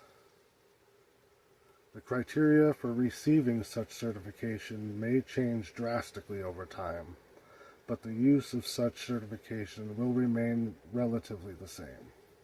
Tasks that are deemed too hazardous or complicated to perform by the average individual will require some form of testing to prove your capabilities before being certified to perform such tasks. Depending on the task, the certification may require periodic renewal to prove you have retained the ability to perform such a task without posing a risk to yourself or others. This should be familiar, as most people recognize a driver's license is necessary to prove you know how to handle a motor vehicle. Enforcement might be needed in the beginning to prevent abuse of such new freedoms and to resist those who may attempt to circumnavigate the identification and certification systems. However, upon agreeing to these concepts, the use of simple computer lockouts should be all the regulation needed to prevent adolescent, immature, or otherwise aberrant behavior. Beyond that, such aberrant behaviors should be handled by counseling from volunteers certified in social behavioral studies and human psychology, helping identify the root problems and facilitate resolution. Through this practice, there will eventually no longer be a need for enforcement. As for the reservation system, this would be to prolong the use of things even when you are not presently occupying or possessing the unit. Primarily, this would be used for homes, allowing the occupant to travel the world freely, then return to their primary residence. They could even stay in another structure, simply occupying rather than reserving it for future use, while maintaining the reservation of their primary residence. This could be extended to just about anything we use, such as vehicles in order to run errands without constantly changing vehicles at every stop. Not only would this help prevent an individual from commandeering something that is being used by another, but also prevent an individual, inadvertently or not, from hoarding something and inhibiting others' ability to use said resource.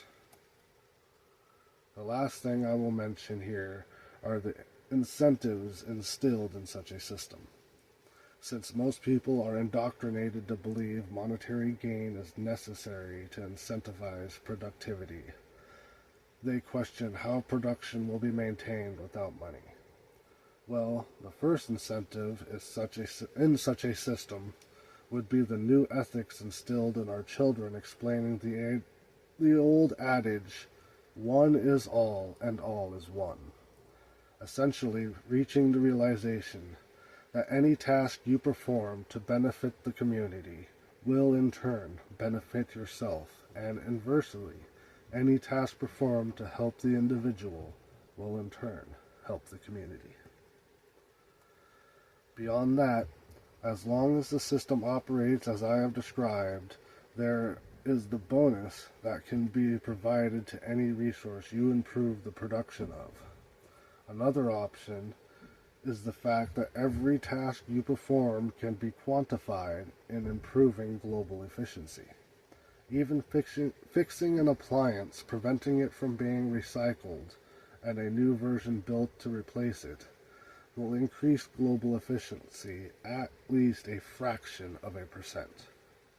This percentage can be tracked via an individual's designation and held as a point of pride, competing with others to achieve a greater percentage of increased global efficiency throughout their life and possibly gaining a name in historical record. Section 5. We are the final obstacle. I had spent over a year actively trying to spread awareness of this concept back in the early 2000s. In that time, I found most people have similar common concerns. I would like to take a chance to mention a few of these and explain how they are easily dealt with in the system I have envisioned. Funny enough, when the naysayers were asking if we should go backwards and give up our advancements, my knee-jerk reaction was to say no. However, the more I thought about it, the more they seemed to be right. Not in giving up our advancements, but we need to take a step backwards. That realization was the main inspiration for the title of this writing. The first issue I would like to address is one I do not believe is being handled very well by other supporters of the system. Upon hearing the descriptions and explanations provided by the founders and supporters, many people are hung up on the opposition to personal opinion. It is so bad that many times in different forums and discussions on the subject, I have witnessed people asking questions, and the supposed supporters' responses were so direct and harsh, saying that the question involved personal opinion, and in such a system, opinion would not be considered, and so such a problem would not exist. I do not think that is the proper way to address such a question, and to say personal opinion will not exist is why many people think the system being suggested would turn out much like the movies 1984 or Equilibrium, where all personal emotion has been outlawed. Personally, I do not recall once where it is said that the system will not consider personal opinion in any way, or that all personal opinions would be ignored. What Jacques Fresco says, I cannot disagree with when he claims, opinions are very dangerous because they are not based on scientific study. Other than that, the only thing I recall being mentioned is that decision-making will be made using the scientific method rather than relying on personal opinions. This does not tell me that personal opinion will have no place in decision-making, but rather that it will not be the deciding factor in decision-making. Instead, personal opinions will be one of numerous criteria considered when making a decision, because in order to make a decision using the scientific method, all pertinent information must be considered, or the most accurate results cannot be achieved. Also, as I have mentioned, to access one's resources and devote them to a project, they would choose a task listed in a database available online. Not only would it be a personal opinion as to where you choose to devote your resources, but how would such a task make it onto such a database in the first place? If not discovered by an automated observation system, most tasks would be presented by citizens who discover something they feel needs to be addressed and reports it to the system. At that time, the system will use all information available to determine the most efficient course to complete the task. This may include a survey to gather more information. Then, the system would designate a level of urgency to the task based off of different criteria, such as potential hazard or loss of global efficiency if the task is left uncompleted. However, it will still rely on the community's personal opinions to devote their resources to such a task before it could reach completion. This will lead to the next problem many people have, and that is with the concept of delegating decision-making to a machine. This fear is cultivated in our mass media culture, convincing people through movies like Terminator, iRobot, and The Matrix that mechanization, automation, and artificial intelligence will turn on humanity and rob us of the very freedom they will provide us. Even with the example of the calculator, most people still seem unable to grasp the fact that countless times throughout their lives they have already delegated their decision-making to a machine.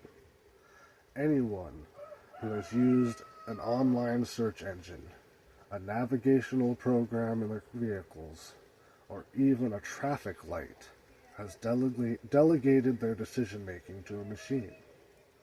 Likely, you do not recognize this as relinquishing your ability to make a decision because of how much more efficient the machine can be than you are as an individual.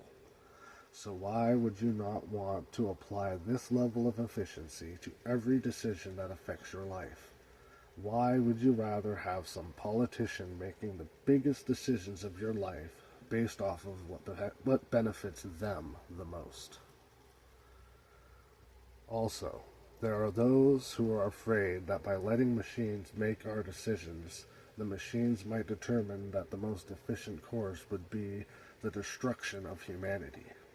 First of all, this would be a failure in programming, as humans are not only an essential part of our global ecosystem, we would be the most efficient tool for the machines to use to manipulate and affect the world as they desire.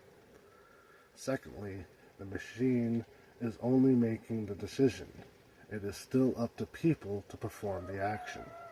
If the calculator tells you 2 plus 2 is 4, you can still write the answer down as 5. You will be wrong, but you are still free to make that choice. The only possible concern here would be the artificial intelligence taking control of automated defense systems and unmanned weapons like drones. However, if we come together like such a system would not only facilitate, but require, we would quickly determine such weapons as obsolete and a waste of resources, and recycle them long before the computer has a chance to use them against us. Once people no longer fear robotics for what they might do to humanity, the concern flips to what the robotics might cause us to do to ourselves. Primarily, many people have cited a concern that in such a world of freedom, with access to everything you could want or need, our population may descend into a society of obesity, like seen in the movie WALL-E. My argument against this is much the same as the argument against those who claim such a system cannot work due to human nature, claiming that humans are inherently violent and or combative, and in such a system would lash out needlessly. Every time I am presented with these concerns, I ask the same question. Are you saying that in such a system you would act in the way you fear others would? Never once has the other person agreed to acting in such a manner. Instead, everyone seems to think that they are above the influence of human nature that they fear will control the rest of the population. Also, due to the concern of the potential WALL-E world population, I find the COVID pandemic as a blessing in disguise. During the pandemic, we were ordered to shelter in place, staying at home and doing nothing while getting paid by the government to do so. Given the opportunity to do nothing all day, every day, how many people took advantage of this opportunity? In my experience, the majority of people gladly accepted such a life for as long as they could.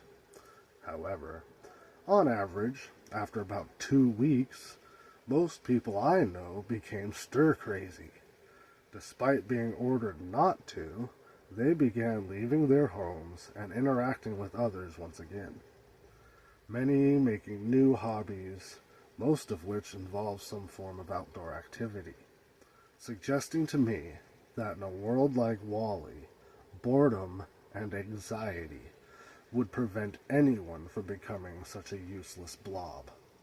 The only reason people that resemble this in any way exist in our modern culture is not because they had the freedom to do so, but rather they were not free to pursue the passions that could have prevented it.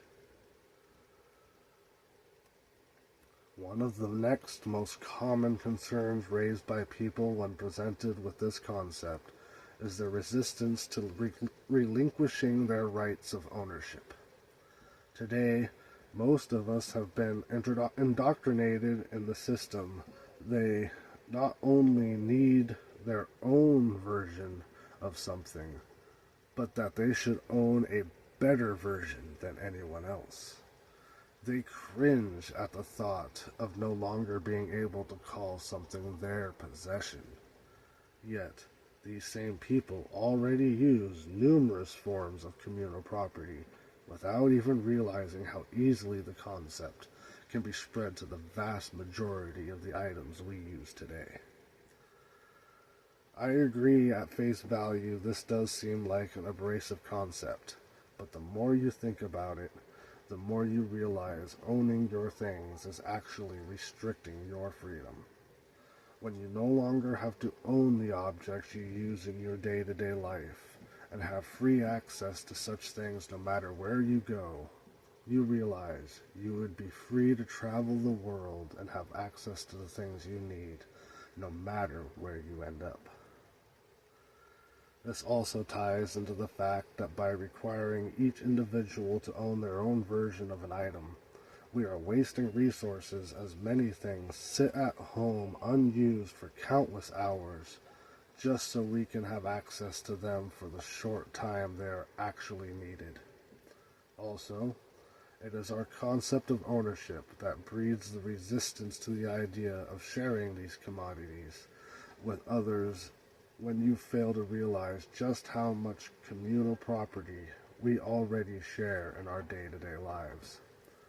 Some of the communal properties I am talking about include, but are not limited to, shopping carts, benches, public parks, hiking trails, hot springs, campsites, fishing holes, freshwater springs, water fountains, school or office supplies, public transportation, just to name a few.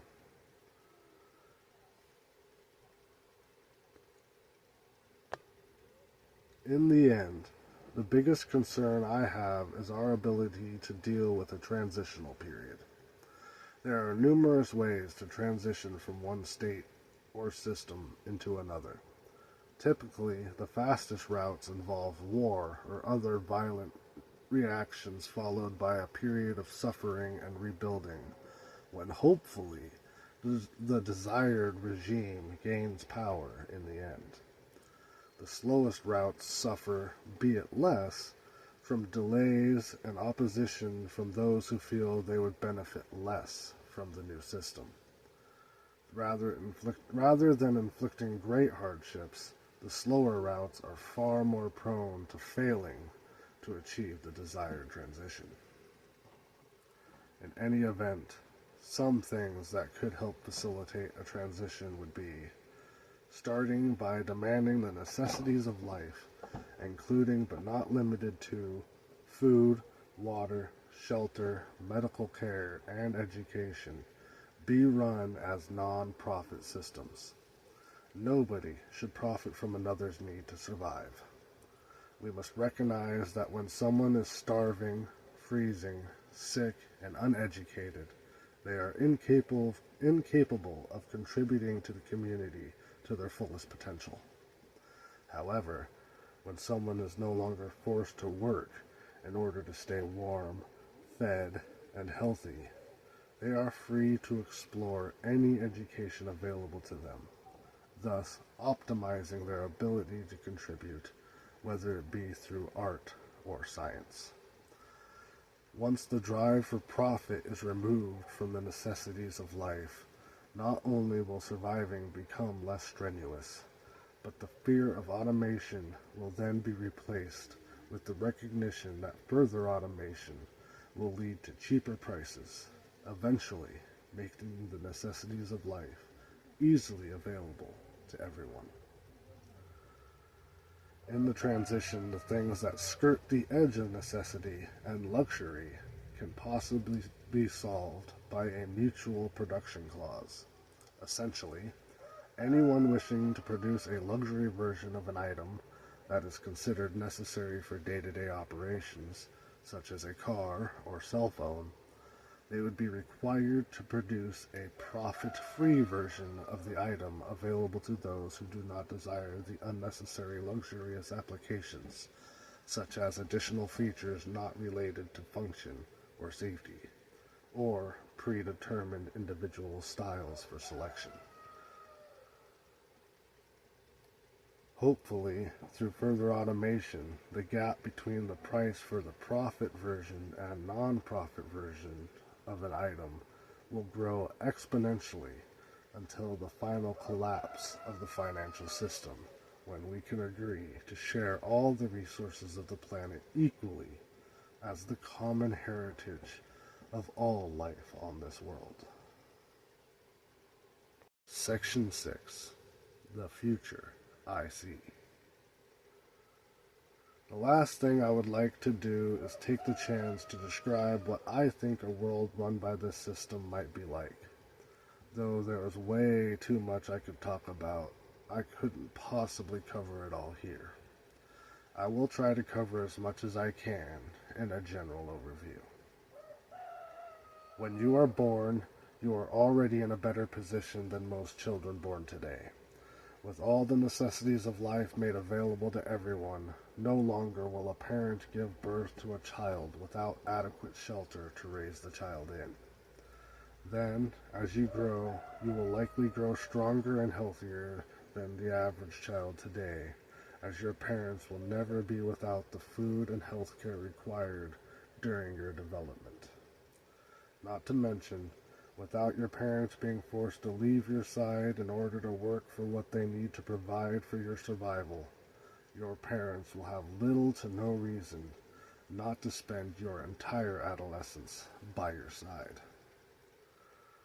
Along with all this, your parents will have access to the best education available, both for teaching them how to properly raise a child and eventually for immersing you within.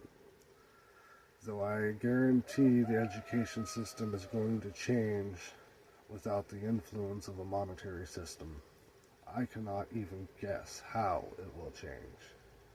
What I would like to see would be something like a 3-tiered system. The first tier would be little more than a giant daycare/play center, with the area split into different sections, including a padded area with soft toys for newborns and infants to roam and play, safely learning how to walk and develop other motor skills. Also, a larger play area with toys and games for toddlers to work and play. You would also need a jungle gym or playground for the larger kids to run around and be able to burn off all that excess energy. Then, there would have to be a quiet area for reading and writing or working on structured packets, maybe even an app area. Finally, there would be rooms with stadium-like seating with small seats down low for the children and larger seats up top for the adults. With a stage set in the center, it would be suitable to give story times, perform shows for the children, or otherwise hold lectures for parents to attend on parenting. This would give parents a place to bring their children as early as they felt comfortable to have social interactions with children their own age, even when siblings and cousins are not available, as well as providing an environment specifically designed for the child's safety and education. Also, rather than parents needing to clutter their homes with hundreds of toys, books, and arts and crafts supplies to try to give their child the best opportunities to develop, those things can be kept at the play center, and only the 5 things that are piquing the child's interest that week need be kept at the home. The The second tier education center would be the closest thing to modern schools, with different sections divided into the basic fields of academics. This would include mock labs and other areas designed to familiarize children with the different environments they may find while pursuing more advanced academics. The supplies would be limited to that which you would give an elementary schooler, so it would be a safe place for children who have developed some independence to learn on their own with less need for parental supervision, as well as providing a place parents can bring their child to focus on a subject they seem deficient in.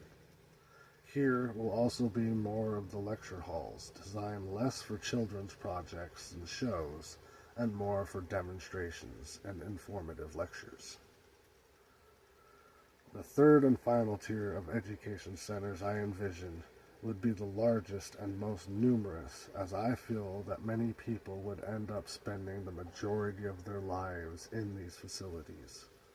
Most of the area used for these centers would be devoted to different lecture halls, some with labs designed to demonstrate different scientific studies, others with shops in order to demonstrate art, engineering, and architectural techniques, and others with large holographic displays for general informative lectures, just to name a few examples. When I was younger, I had a literal dream of one such education center.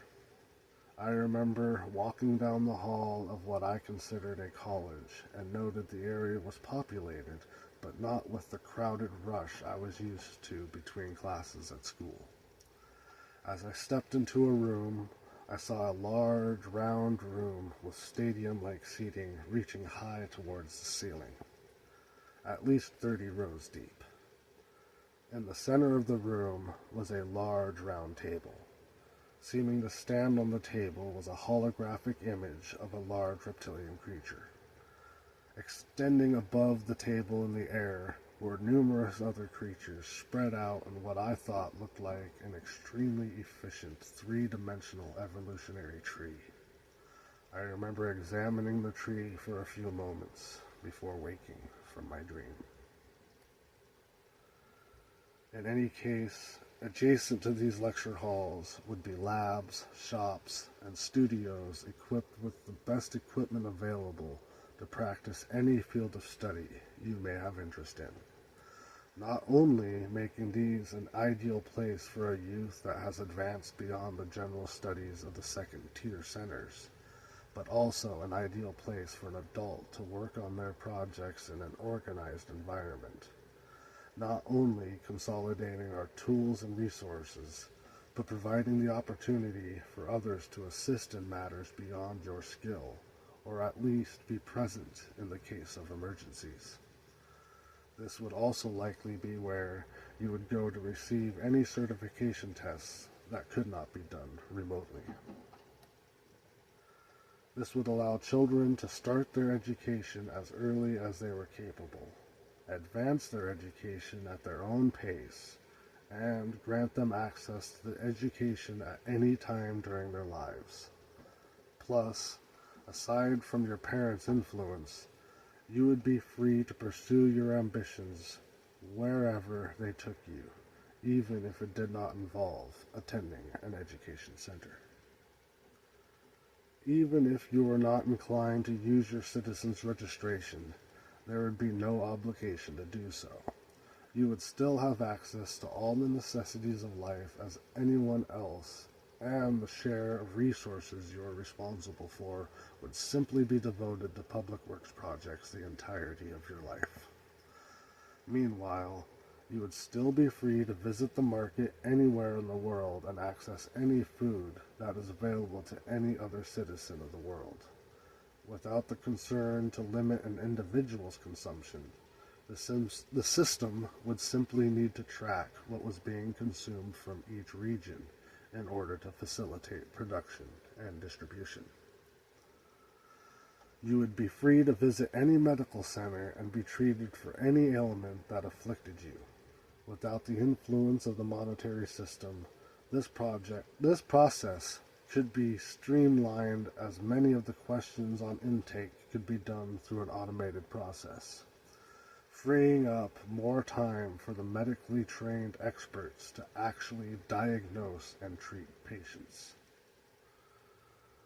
You would have access to any residence that was not presently occupied, whether it be a home, an apartment, or hotel, or even just a pod.